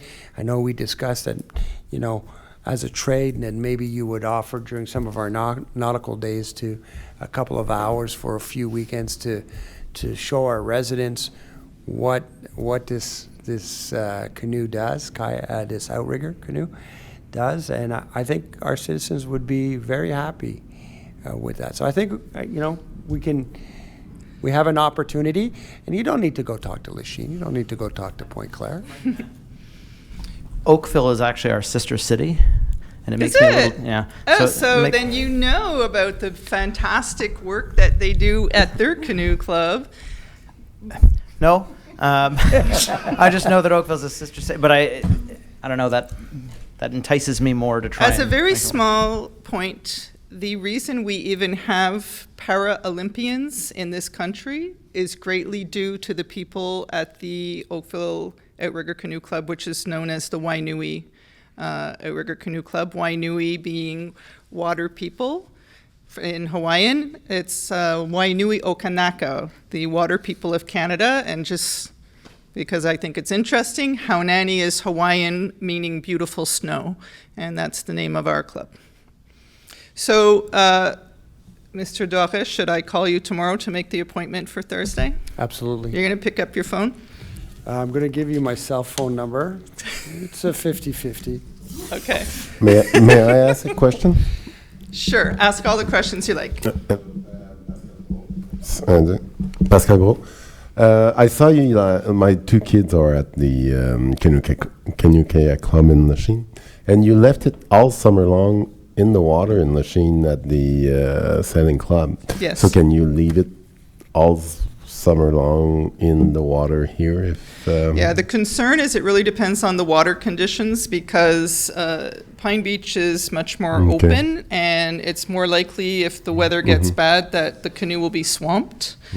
Whereas in Lachine, because it was sort of inside this little protected area, there wasn't a problem with it being swamped. And if you're wondering why we're not there this year, they were rearranging their docks and they wanted to include more room for their catamarans. So they told us last summer that it would be temporary and we likely wouldn't be able to come back this year. So that's why we're not back. And how many members have their own outrigger canoe? Single outrigger canoe? Our club, of the 20 members, I would say 17 have their own one-man outrigger canoe. And they bring it on their car every time? It depends. A lot of us keep it at the sailing club in Lachine because they have racks for it. And if the relationship with Dorval turns into something really interesting, that might be something that gets moved to Point Picard in 5 years or whatever. We go all over the place with our OC1s. We're planning to go down and see some of our friends in Vermont and paddle on the lake down there. I sometimes visit my national team friends in Ottawa and paddle there, but we all have a place to keep our canoe, whether it be our backyard, our garage, or we rent space at another club to keep the canoes. Okay, so you're looking for a place for a six-man canoe and also for single outrigging canoes. The singles is not immediate. Okay. I think you're probably going to agree, we should take this one step at a time, and if this turns into something that's interesting for your city, then we can start thinking about, do we want to bring in one-man and two-man canoes? I mean, I would love to have another OC6 eventually, because training side by side is much better than training alone. But in terms of what the mayor is suggesting of some of us taking out your residents on some of your nautical theme days, we are more than happy to share the aloha. It's a beautiful feeling to be out on the lake in this canoe. There's not a single person that didn't try it last summer that didn't say, I want to come back. We just need to coordinate the dates of our competitions, because we are training for Hawaii and we are training for nationals out west this year. So we just have to make sure it's coordinated. And some of our members are going to the Dragon Boat World Championships as well. So we just have to coordinate the weekends that you have events, and that we have at least a steer person available and somebody to teach people how to paddle. But we have extra paddles and life jackets. And How long of a dock do you need? a dock. But you need a dock to put Yeah, it in? I don't need a 44-foot long dock, because we can, like, we've had a dock that's only about 6 feet long, and we just jump in the canoe. But we don't even need a dock. We're thinking at Pine Beach that we're going to keep it on land and bring it into the water. We have a dolly for it, and we're sort of used to using manpower to lift it, put it on the dolly, and bring it down a boat launch. So the two ideal needs for us is either a dock or close to a boat launch. Okay. Either way works for us. Thank you. Does anybody else have questions? I really hope if this works out that you all try it. You're going to love it. What about the current of the river? What about it? Like the sheet, you said there was an enclave. Mm-hmm. And I know in Point Claire, they sort of after the front of the church there, gap like this, but here, people are gonna have to go further down. There's a lot of rocks. So it's not to the lake, the summer months, the lake goes down, and there's a lot of rocks around that area Yeah. in the water. And the current of the river, if you go too far, is that possible that you take it with the current? Well, the canoe won't be in the water until we put it in the water. So But when when we're in the canoe, we know how to work with current. It's part of the sport, and if you're going to do it in Hawaii, you're going to be dealing with bigger issues than current, because the waves are. I mean, when I was in Hawaii, I paddled from Kona to Maui in 6-foot waves, and that was an 85-kilometer paddle. So Those ladies are gonna do a much better job than we're gonna do. No. Like I said, the beauty of this sport is it's unbelievably accessible, and Wainui is very proud. I forget the Hawaiian name for their senior paddlers. I apologize for that, but they're very proud of their senior paddlers and their senior program. So yeah, no, all of you will do great. You might be a little sore the next day, but we'll take care of you. Mrs. Simmons, yeah. No, I have just a question. Since you looked at Pine Beach and you're considering Pine Beach, you can't just leave the canoe on land, right? So what are you asking? Exactly. I think that's what we're going to be what we're gonna discussing on Thursday, is the possibilities of how can we make the canoe a little safer on land to save it from either graffiti or, to be honest with you, my biggest concern is people are going to sit on it and have their lunch. That's my biggest concern. Yeah, and I was kind of thinking that it might even just be a question of putting a very simple barrier, like the barriers you would use for an event, around it. We would probably store the canoe upside down anyways, because if it rains and it fills up, it's going to be very hard to lift it onto a dolly to get it into the water. So that is what we would have to discuss, and I'll bring a couple of the other women with me on Thursday so we can try to figure out what could work. I assume it's made out of wood? No. No? Oh? No, it's it's a lot of carbon and stuff like that. okay. Yeah, Not there are some Kevlar? wood parts to Like it. Yes. Kevlar or no? Pardon me? Kevlar? The Kevlar canoes we can't afford. Those are the new unlimited ones, and we don't have $40,000. We actually purchased this canoe from Wainui in Oakville. We were looking for a canoe for quite a while, and secondhand outrigger canoes are unbelievably hard to find in eastern Canada. You can get them all over California and the West, but just to transport a canoe like that from the West to here is $10,000. So we were lucky that Wainui was willing to give up one of their canoes for us, and we're I very was trying to grateful. imagine what a 44-foot canoe would look like. It's actually 5 feet wider than this room. So Yeah, it's pretty long.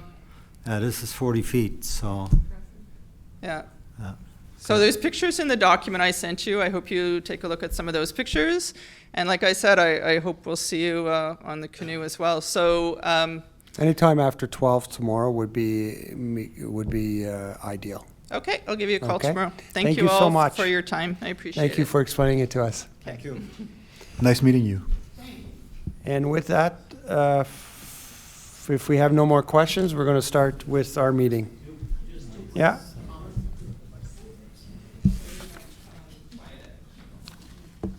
Further to Madame Cournoyer's concern about the 80 and the report that will be studied that's being done on that, will the study of these buildings be made public? I haven't given it any thought. Obviously not. I think what I'm trying to explain to you is that we're really not doing a whole lot other than trying to secure the building right now.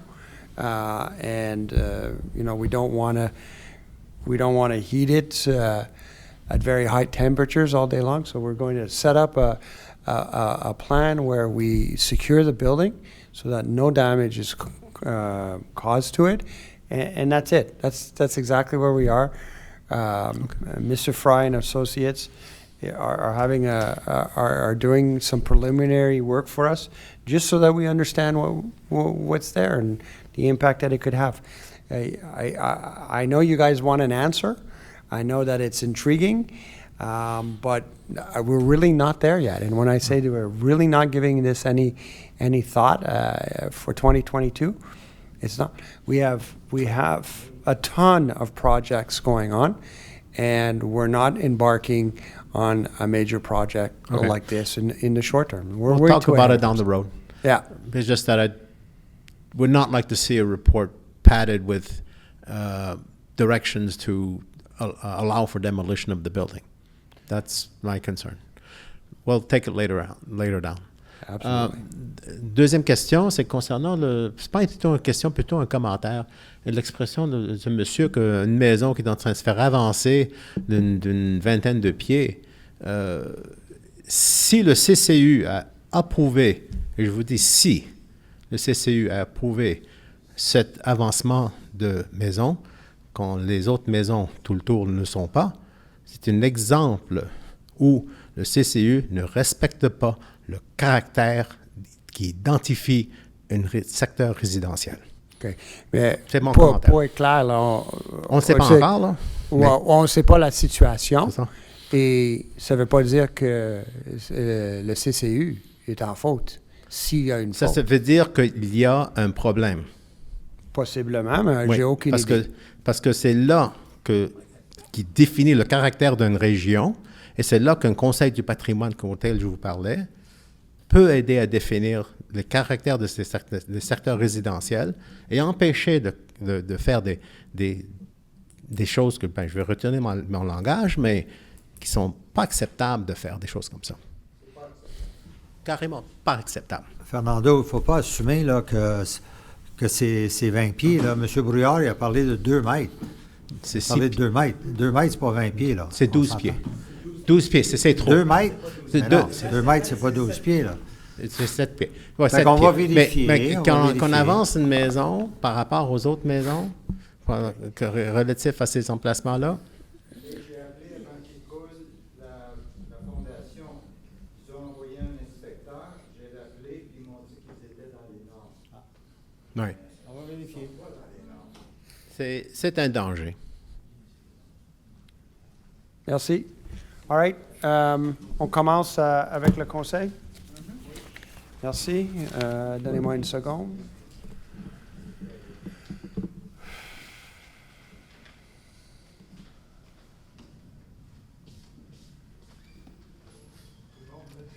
Bon, l'approbation du procès verbal. Monsieur le maire, j'aimerais proposer l'adoption du procès verbal de la rencontre du 19 avril 2022, tel que rédigé. Je l'appuie.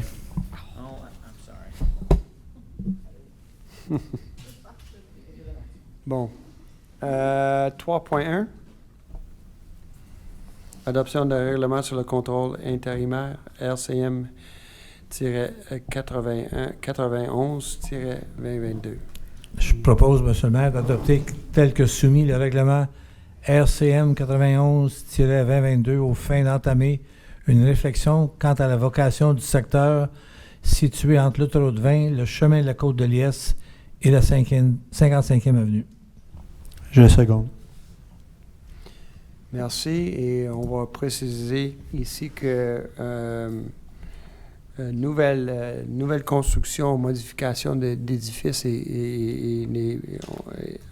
on ne peut pas le faire, mais renouvellement de bail va être permis.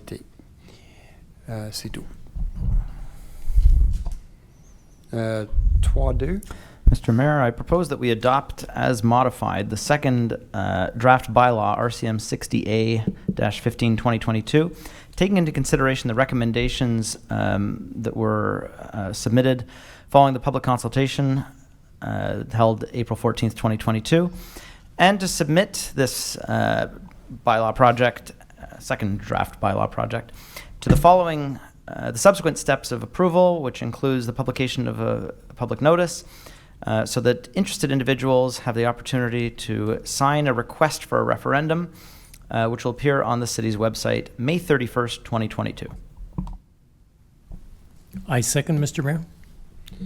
Thank you. And the modifications that have been made will be made available from the city urban planning department late afternoon tomorrow. 3.3, adoption d'un règlement RCM-60B-1-2022.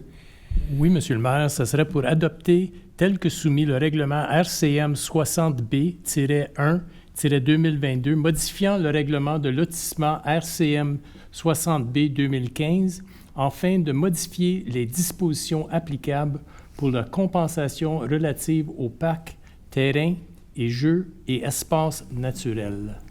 Je seconde. Merci. 3.4, adoption d'un règlement RCM-60C-3-2022. Monsieur le maire, j'aimerais proposer d'adopter tel que soumis le règlement RCM-60C-3-2022, modifiant à nouveau le règlement sur les plans d'implantation et d'intégration architecturale RCM-60C-2015, aux fins de corriger une erreur et d'introduire de nouvelles dispositions pour mieux encadrer l'installation de panneaux solaires et autres systèmes utilisant l'énergie solaire. J'appuie, Monsieur le maire. Merci. Et ici aussi, toutes les modifications vont être disponibles demain après-midi par l'aménagement urbain, pour ceux qui veulent voir les détails. Adoption d'un règlement RCM-5.1-2022.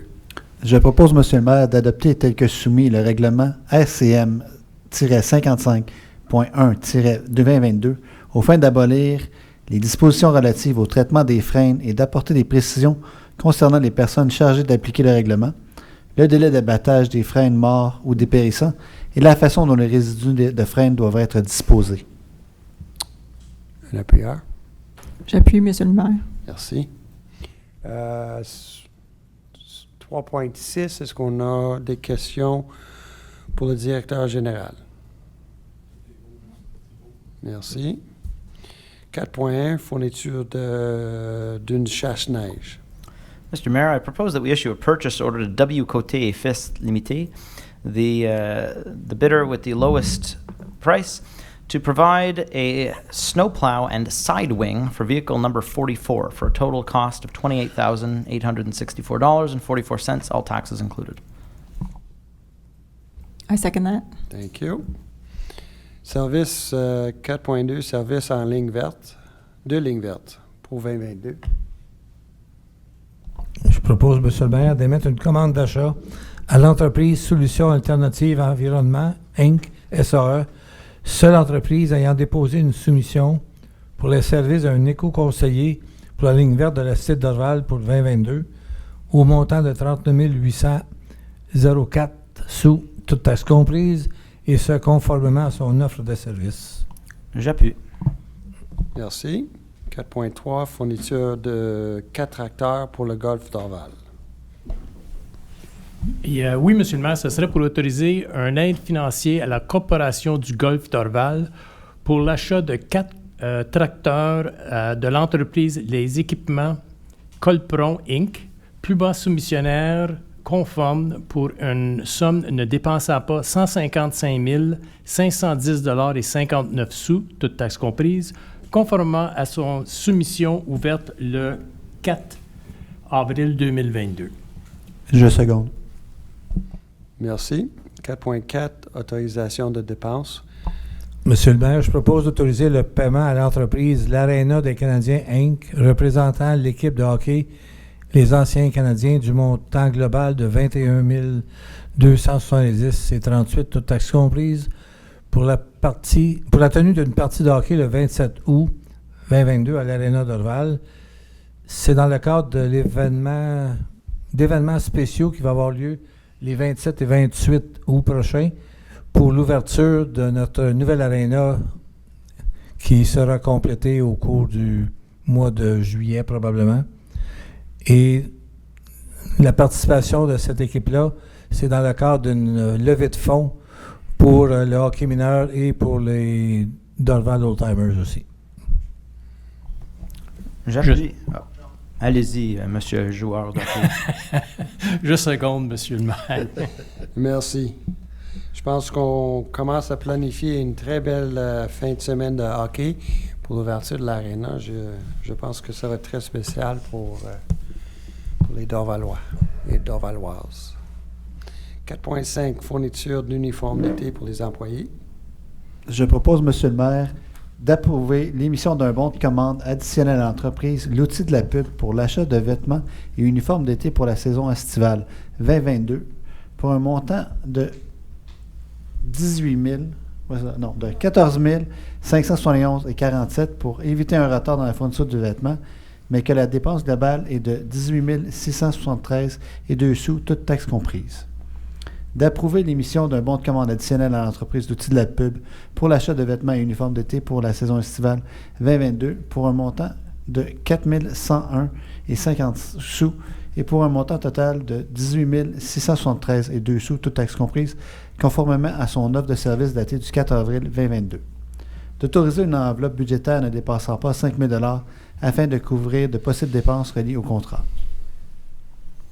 J'appuie. Merci. 4.6, fourniture d'équipements d'informatique pour l'agrandissement de l'aréna d'Orval. Monsieur le maire, je propose d'autoriser l'émission d'un bon de commande à l'entreprise Bell Canada, plus bas soumissionnaire, pour la fourniture d'un commutateur de 48 ports réseau et de 8 bandes de points d'accès sans fil pour un montant global de 19 844,42 $, toutes taxes comprises, conformément à sa soumission du 6 avril 2022. Je seconde. Merci. 4.7, autorisation d'une signature d'un acte de vente. Je propose, Monsieur le maire, d'autoriser le maire et la greffière à signer pour et au nom de la cité de Dorval un acte de vente entre les Sœurs de la Congrégation de Notre-Dame comme vendeur et la cité de Dorval comme acheteur pour l'acquisition du lot 1-523-601 du cadastre du Québec, circonscription foncière de Montréal, avec toutes les bâtisses y-dessus construites pour un montant de 8 millions $ avant taxe. selon les termes et conditions apparaissant au projet d'acte de vente joint au dossier décisionnel 2022-05-01-1623 ou tout autre terme et condition qui sera jugé dans l'intérêt de la cité, et d'autoriser le maire et la greffière à signer pour et au nom de la cité d'Orval tout autre document requis pour donner effet à la présente résolution. J'appuie, Monsieur le maire. Merci. 4.8, service d'animation. Mr. Mayor, for those who didn't participate last year, we offered an interactive, immersive horror experience, which was pretty frightening, not for young children. And I'm pleased that with the following motion, we're going to be repeating that this fall. So I'd like to propose that we issue a purchase order to PPS Canada for their professional services for October 29th. It's a Saturday, mark your calendars, for a total amount of $22,995, all taxes included. I second, Mr. Mayor. Thank you. 4.9, service spécialisé, lutte contre l'argile de Fresnes. Je propose, Monsieur le maire, d'autoriser le renouvellement pour la première année d'option du contrat TP 2021-04 accordé à l'entreprise Biocontrôle Arboricole Inc. pour des services spécialisés dans la lutte contre la grille du frêne sur le territoire de la cité de Dorval pour 2022 au montant de 51 805,44 $, toutes taxes incluses. Je seconde. Merci. 4.10, service professionnel.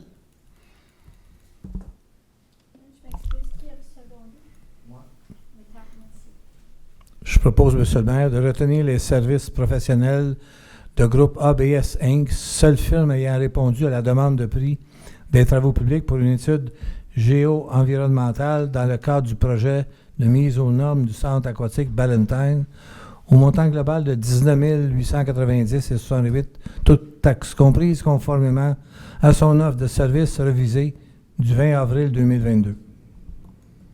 J'appuie. Merci. Beau projet qui va compléter la rénovation de tous nos piscines. La dernière, anyways. Ouais. 4.1, service de sonorisation.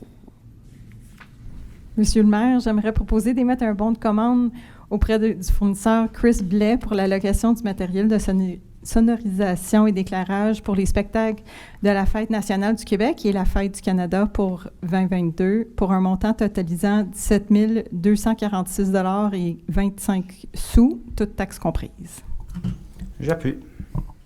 Merci. On souhaite pour des belles températures les 2 jours.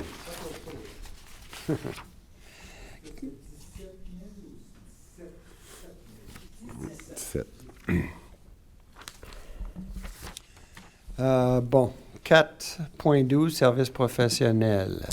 Je propose, Monsieur le maire, de retenir les services professionnels de la firme Econ Consultant Inc., entreprise ayant fourni le meilleur prix pour effectuer une étude de planification du réseau cyclable couvrant l'ensemble du territoire de la cité de Dorval pour un montant global de 36 019 $, toutes taxes incluses, conformément à son offre de service du 14 avril 2022. J'appuie, Monsieur le maire. Merci.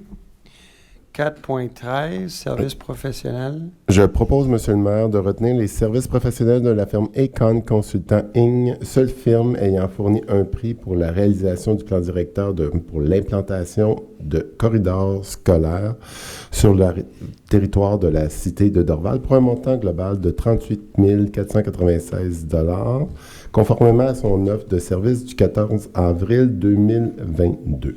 J'appuie, Monsieur le maire, et aussi je voudrais rajouter que ces 2 dernières résolutions sont la suite du travail du comité de circulation de la cité de Dorval. Oui, 2 projets qu'on attend depuis longtemps. Merci. 4.14, autorisation d'une signature d'un acte de servitude.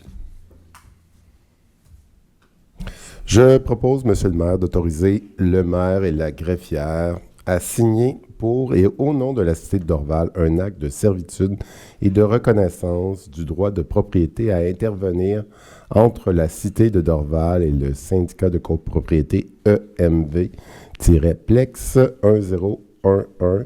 1011-213, syndicat de la propriété espace MV-Plex 1000, syndicat de la copropriété espace MV-Plex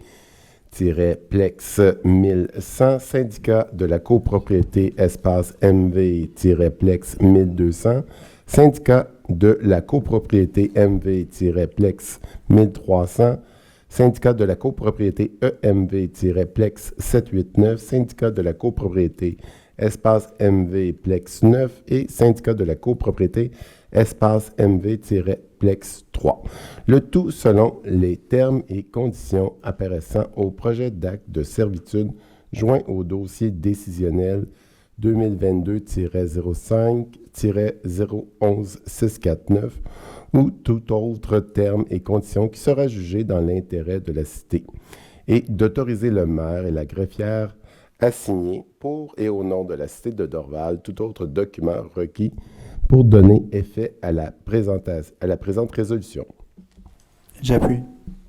Merci.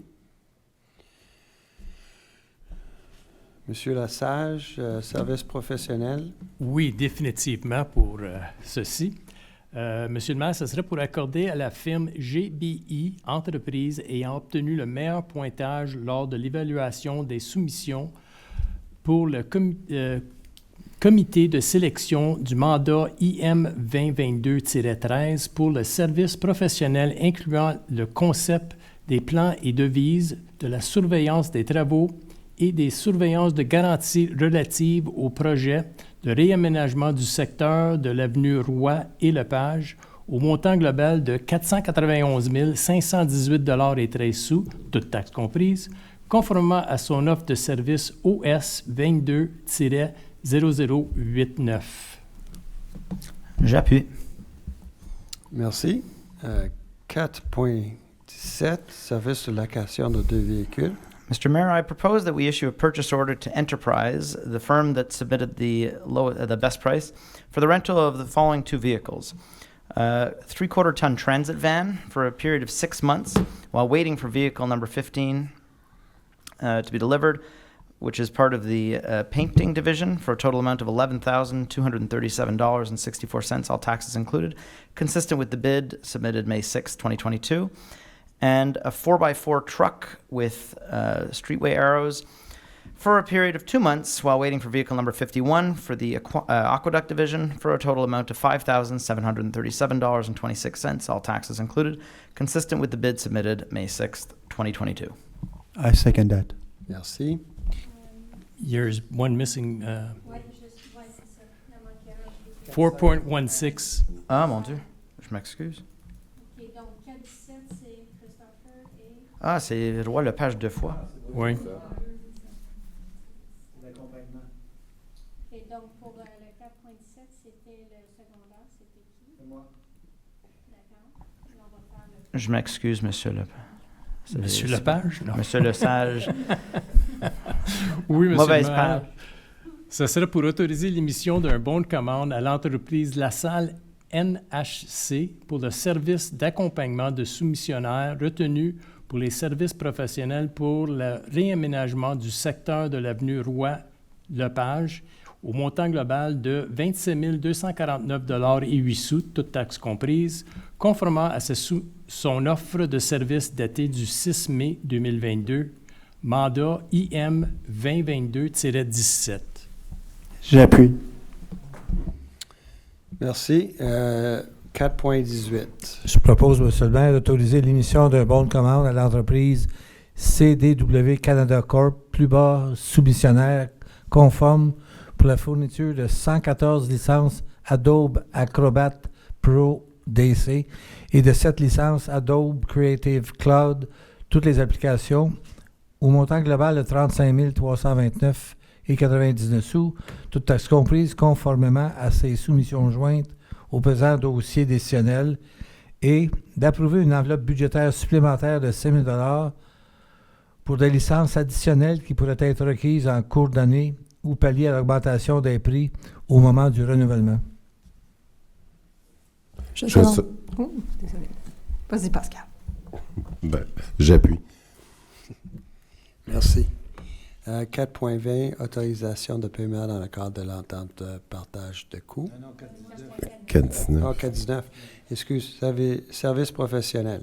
Je propose, Monsieur le maire, d'autoriser un bon de commande à l'entreprise Macogep, seul soumissionnaire conforme pour la gestion et la coordination de projets dans le cadre du réaménagement urbain d'un tronçon du chemin bord du lac Lakeshore pour un montant de 245 471 $ et 63 sous, représentant les coûts de la première phase de travaux, soit à l'initiation du projet avec différents intervenants. Alors, d'approuver une enveloppe budgétaire pour couvrir les dépenses contingents ou incidents durant l'enveloppe des travaux au montant de 1 856 992,15 sous. Et c'est cela. J'appuie. Merci. 4.20, autorisation de paiement dans le cadre d'une entente de partage. Monsieur le maire, je demanderai d'autoriser le remboursement de la somme de 511 569 et 16 sous, toutes taxes comprises à la Ville de Montréal, lequel montant représente la portion des coûts de Dorval pour les travaux de resurfaçage dans l'axe de l'avenue Chanteclair, entre le boulevard des Sources et l'avenue des Lauriers. J'appuie. Merci. 4.21, travaux de décontamination.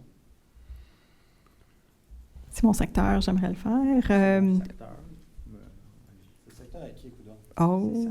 C'est correct. Le système vient de crasher. Monsieur le maire, j'aimerais demander d'approuver les travaux d'enlèvement de vieux conduits de ventilation et de chauffage de la maison du jardinier effectués par l'entreprise Procom Construction Inc. au montant de 5 026 $ et 60 sous, toutes taxes comprises, conformément à la demande d'achat, la commande d'achat numéro 43449. D'émettre une commande d'achat à l'entreprise Procom Construction Inc. pour des travaux de décontamination et d'enlèvement de moisissures au montant global de 16 958 $ et 81 sous, toutes taxes comprises, conformément à sa soumission du 9 mai 2022. J'appuie, monsieur le maire. Merci. 4.22, service professionnel en architecture. Mr. Mayor, I propose that we retain the professional services of the company Design NFA Inc. for their architectural services for the Maison du Jardin, Gardener's House, for a total amount of $24,949.58, all taxes included. I second, Mr. Mayor. Thank you. 4.23, autorisation de signature. Je propose, Monsieur le maire, d'autoriser le maire et la greffière à signer pour et au nom de la cité une entente avec la Ville de Montréal relativement à l'installation et l'entretien de compteurs d'eau dans les industries, commerces et institutions, selon les termes et conditions apparaissant à l'entente jointe au document décisionnel 2022-05-01 1673, ainsi que tout autre document donnant effet à la présente résolution. J'appuie. Merci.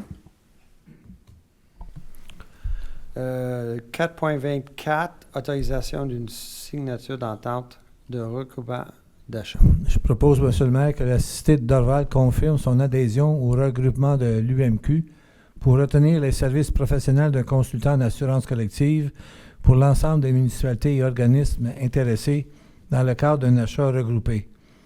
Qu'elle confie à l'UMQ le processus menant à l'adjudication du contrat d'une durée d'1 an, renouvelable d'année en année sur une période maximale de 5 ans.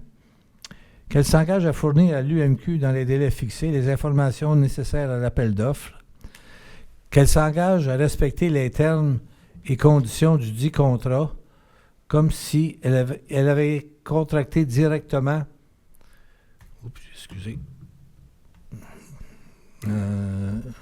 directement avec le fournisseur à qui le contrat sera adjugé, qu'elle s'engage à payer à l'UMQ des frais de gestion de 1,15 % des primes totales à être versées Et finalement, qu'elle autorise le maire et la greffière à signer pour et au nom de la cité une entente de regroupement des municipalités pour retenir les services professionnels de consultants en assurance collective pour les municipalités et organismes intéressés dans le cadre d'un achat regroupé de l'UMQ et tout autre document donnant effet à la présente résolution. J'appuie. Merci. 4.25, fourniture de mobilier. Je propose, Monsieur le maire, d'émettre une commande d'achat en entreprise au bureau pour la fourniture de 35 chaises supplémentaires et 4 tables supplémentaires au montant global de 14 998,21 sous, toute taxe comprise, conformément à sa soumission numéro 94 60 79.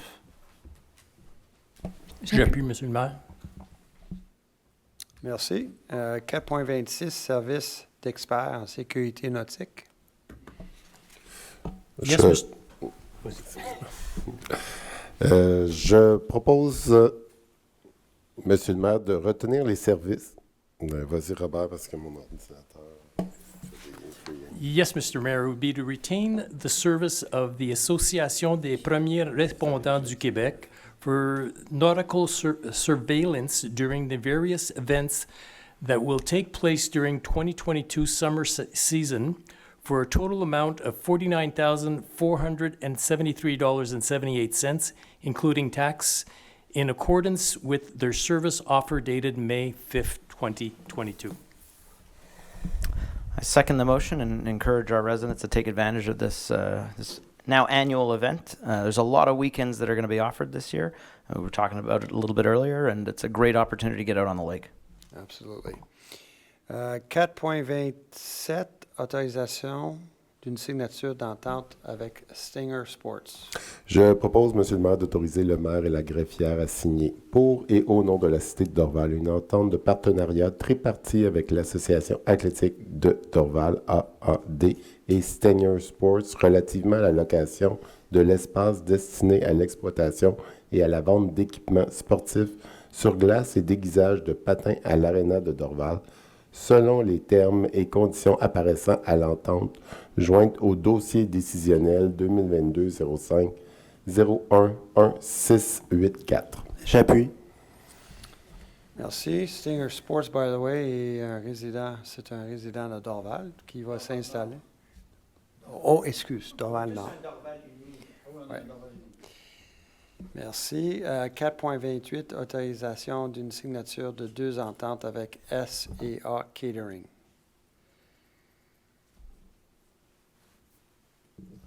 C'est l'Internet, là. Ça lag. Ben, je propose, Monsieur le maire, de signer... C'est 4.29? 28. 28, non, je l'ai plus. Monsieur le maire, Je je propose d'autoriser la maire et la greffière à signer pour et au nom de la Cité de Dorval 2 ententes triparties avec S&A Catering relativement à la location des espaces destinés à l'exploitation et à la vente d'aliments dans nos installations sportives telles que l'Aréna Dorval, le Centre sportif Westwood et le complexe aquatique et sportif de Dorval, selon les termes et les conditions apparaissant aux ententes jointes au dossier décisionnel 2022-05-011-681 et tout autre terme ou condition qui sera jugé dans l'intérêt de la Cité. J'appuie, Monsieur le maire. Merci. 4.29, autorisation d'une signature d'entente avec Mustapha Akrout. Je propose d'autoriser le maire et la greffière à signer pour et au nom de la Cité de Dorval une entente tripartite entre Cité, l'Association athlétique de Dorval, ADD, et Mustapha Akrout relativement à la location de l'espace destiné à l'exploitation et à la vente d'aliments au complexe aquatique et sportif de Dorval, CASD, selon les termes et conditions apparaissant à l'entente jointe au dossier décisionnel 2022-05- 011682 ou tout autre terme ou condition qui sera jugé dans l'intérêt de la Cité. J'appuie. Merci. 5.1, dépôt de la liste de dépenses autorisées. Est-ce que vous avez des questions? Merci. 5.2, autorisation des dépenses et de réclamation. Excuse. Ben, je vais proposer qu'on fait les réclamations, mais avec le lag d'Internet, j'ai pas le montant. Donc, Madame la greffière. Ben vous l'avez, merci. 852,62. Parfait. Ce montant-là. Je seconde. Merci. 5.3, virement budgétaire. Je propose d'autoriser les virements aux postes budgétaires tels que décrits au dossier décisionnel 2022-05-17044. Et voilà. Merci. Je seconde, Monsieur le maire. Merci. 5.4, dons et souscriptions. Je propose, Monsieur le maire, d'autoriser une assistance financière aux organismes qui suivent.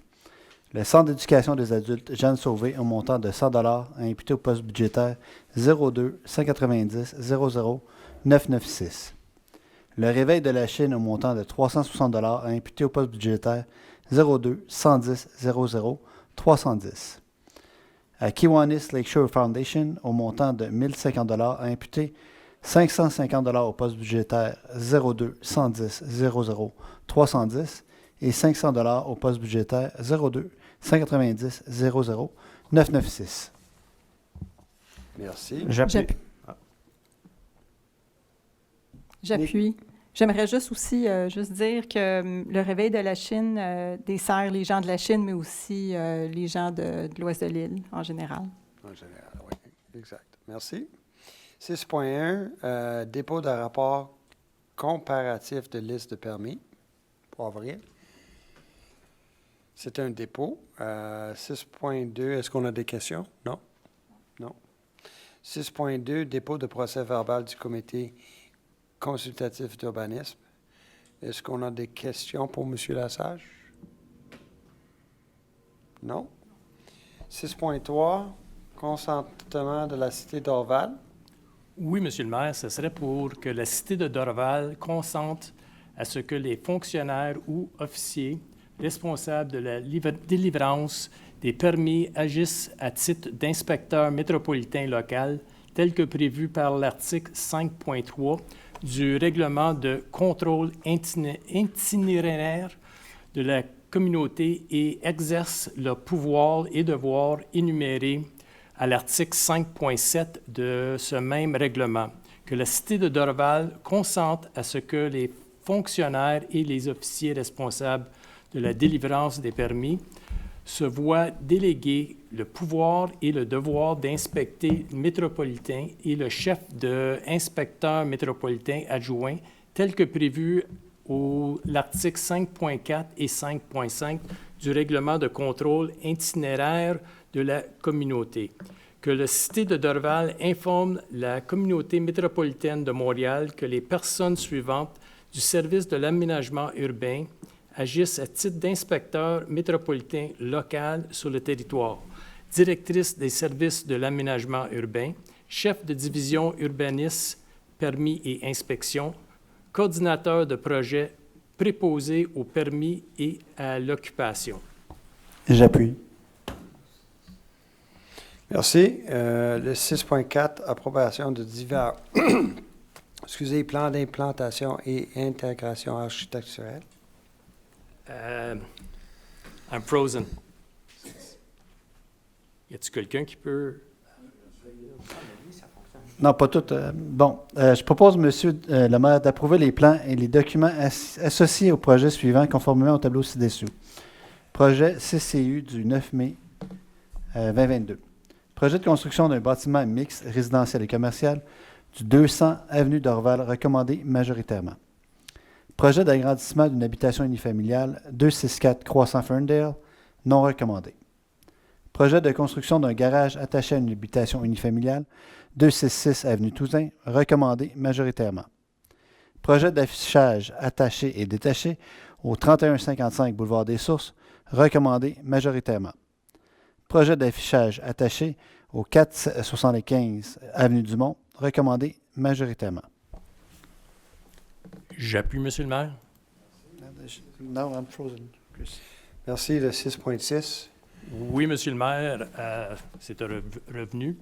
Ce serait pour accorder une demande de dérogation mineure au règlement de zonage numéro RCM 60A 2015 au 107 avenue Avro, afin d'autoriser une hauteur maximum de 14 mètres pour la construction d'un bâtiment industriel, le tout conformément aux documents déposés ou soutien à la demande.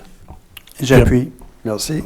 Ça, c'était le 6.5. Le 6.6, c'est une approbation de la demande de dérogation mineure. Je propose d'accorder la demande de dérogation mineure au règlement de zonage numéro RCM 60A-2015 au 1670 boulevard Saint-Régis afin d'autoriser l'augmentation du pourcentage de maçonnerie de 25% pour la façade principale et de 27,5% pour les murs extérieurs pour la construction d'un bâtiment industriel, le tout conformément aux documents déposés au soutien de la demande. Merci. J'appuie, M. le maire. Merci. Divers projets, le 7.1, opposition de la Cité de Dorval au projet de loi 96.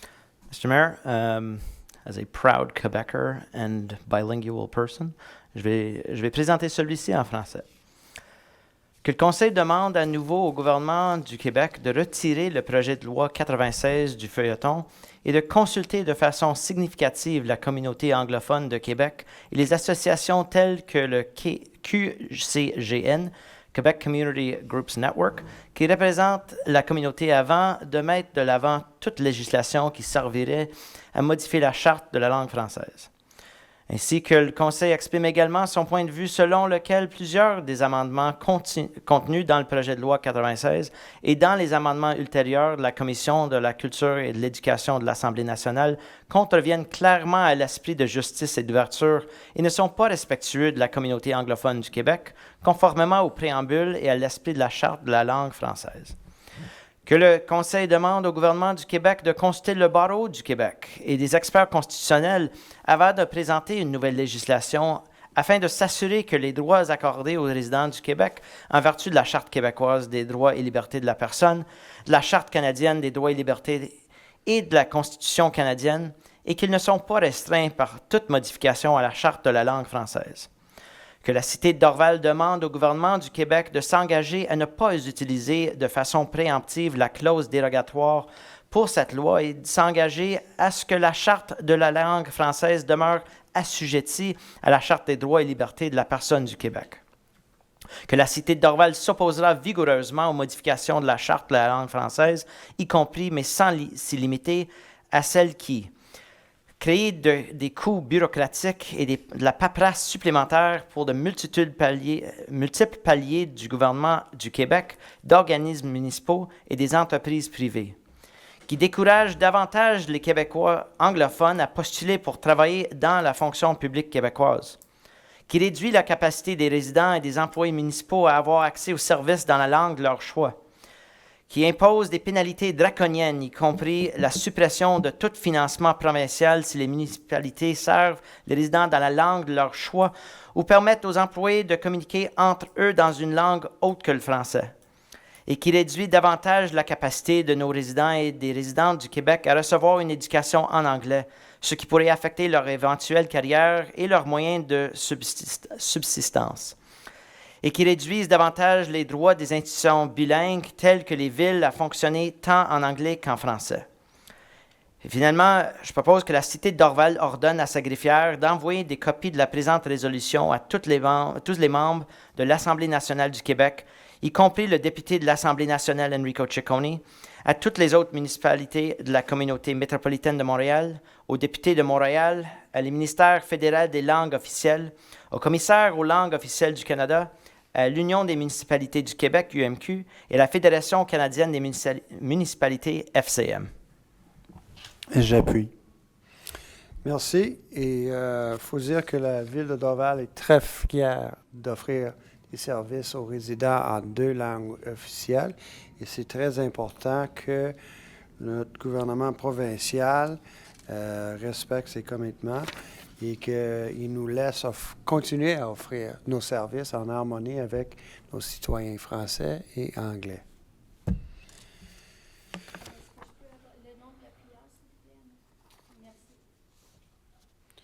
On est rendu au 7.1, 2, excuse, autorisation de la fermeture temporaire d'une section du chemin bord du lac. Oui, Monsieur le maire. Attendu que les festivités de la Fête nationale et de la Fête du Canada auront lieu dans le parc du Millénaire pour les journées du 24 juin et 1er juillet, je vous demande d'autoriser la fermeture d'une section du chemin bord du lac Lakeshore entre les avenues Sévigny et Brockwell pour les journées du 24 juin et le 1er juillet entre 11h30 et 23h30. J'appuie. Merci. Résolution d'appui de la Cité de Dorval, construction d'une résidence de type logement abordable.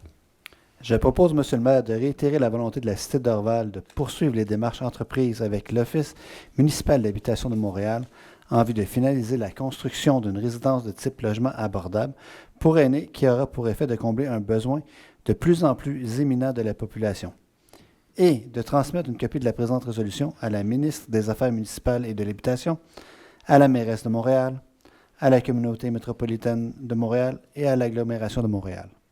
J'appuie, Monsieur le maire. Merci. J'aimerais noter là, que Mme Laforêt, la ministre Laforêt, a annoncé à la UMQ la semaine passée qu'ils ont approuvé pour aller en deuxième phase d'évaluation sans projet dans la province. Donc, on a retenu 2 projets, 2 de 5 projets sur l'île de Montréal et Dorval est un de ces 2 projets-là. Et donc, on va pas se prononcer ce soir. Il y a encore du travail à faire, mais on est là et j'espère qu'on peut annoncer dans les prochains mois que le projet va aller d'avance. Le 7.4, journée technique de la pomme. Mr. Mayor, I propose that the council give its support to the Technical Workers Day of APOM, which is Association des professionnels à l'outillage municipal, which is scheduled for September 15th, 2022, and that it takes place at Dorval. And I also propose that the council authorizes the Public Works Services of the City of Dorval to represent Dorval with this event and sign for and in the name of the city all documents required as a consequence of this present resolution. J'appuie, Monsieur le maire. Merci. 7.5, journée mondiale de la sensibilisation de la maltraitance des personnes âgées. I propose that the City Council of the City of Dorval underlines its support for the World Elder Abuse Awareness Day to be held on June 15, 2022. That the Council invites citizens to wear the purple ribbon on June 15, 2022 and to act together to defeat elder abuse and preserve the fundamental right for seniors to live in dignity. I second the motion. Merci. On achève. On est en ressources humaines. 8.1, ajustement salariaux de personnel de cadre pour 2022. Je propose, Monsieur le maire, d'approuver les ajustements salariaux du personnel cadre ainsi que les bonifications d'échelon apparaissant à la liste confidentielle préparée par le directeur général et déposée le 23 mars 2022, tel que soumis, le tout rétroactivement au 1er janvier 2022. J'appuie, Monsieur le maire. Merci. Le 8.2, promotion d'un poste de chef de division. Monsieur le maire, Madame la greffière, je dois annoncer un conflit d'intérêts. Madame Annick Brosseau est membre de ma famille, c'est ma cousine. Monsieur le maire, j'aimerais proposer que Mme Annick Brosseau soit promue au poste de chef de division ressources humaines à compter du 17 mai 2022, aux conditions à être établies par le directeur général. J'appuie, Monsieur le maire. Merci. Et on est très content de cette promotion. 8.3, création d'un poste de technicien en environnement. Mr. Mayor, I propose that we create the post of An environmental technician position, part of the Public Works Department, Environment, Parks, and Green Space Division, who will be under the responsibility of the Environment Coordinator of the City of Dorval. And I also propose that we authorize a change to the org chart of Public Works Services within the Environment, Parks, and Green Space Division to incorporate this new position. I second that. Merci. 8.4, adoption d'une politique contre le harcèlement et la violence revisée. Oui, Monsieur le maire, ça serait pour adopter tel que soumis la politique contre l'harcèlement et la violence revisée. Je seconde.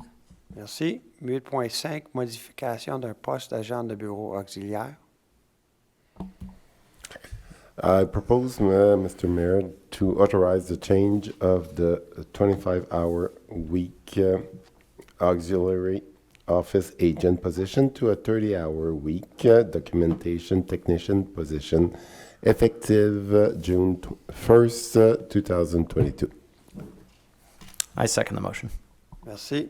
If we have nothing, oh, sorry. I think he needs to read the second To- reviser la modification. Il y a la deuxième partie. Désolé. 8.5. 8.5, oui. D'autoriser la modification de l'organigramme, j'avais manqué, d'autoriser la modification de l'organigramme du service des loisirs et culture, division bibliothèque et culture, pour y ajouter un poste de technicien ou technicienne en documentation auxiliaire à compter du 1er juin 2022. Merci. Je continue de l'appuyer. Affaire nouvelle, si on n'a pas de points, on continue. 10.1, la levée de la séance. Est-ce que je peux avoir? Je propose, M. Maire, la levée de la séance. J'appuie. Merci. Bravo. D'autres questions? Non. Christopher? Non. Et avec ça, on ferme la soirée. Merci beaucoup. Monsieur Bobo, bonne retraite, même si tu ne pars pas tout de suite. Mais... Je suis sûr que des rencontres qui se terminent à 11h moins quart, ça ne va pas lui manquer. Au nom de tous les conseillers, je vous souhaite une belle retraite, M. Bourbeau. Merci et bonsoir. Merci.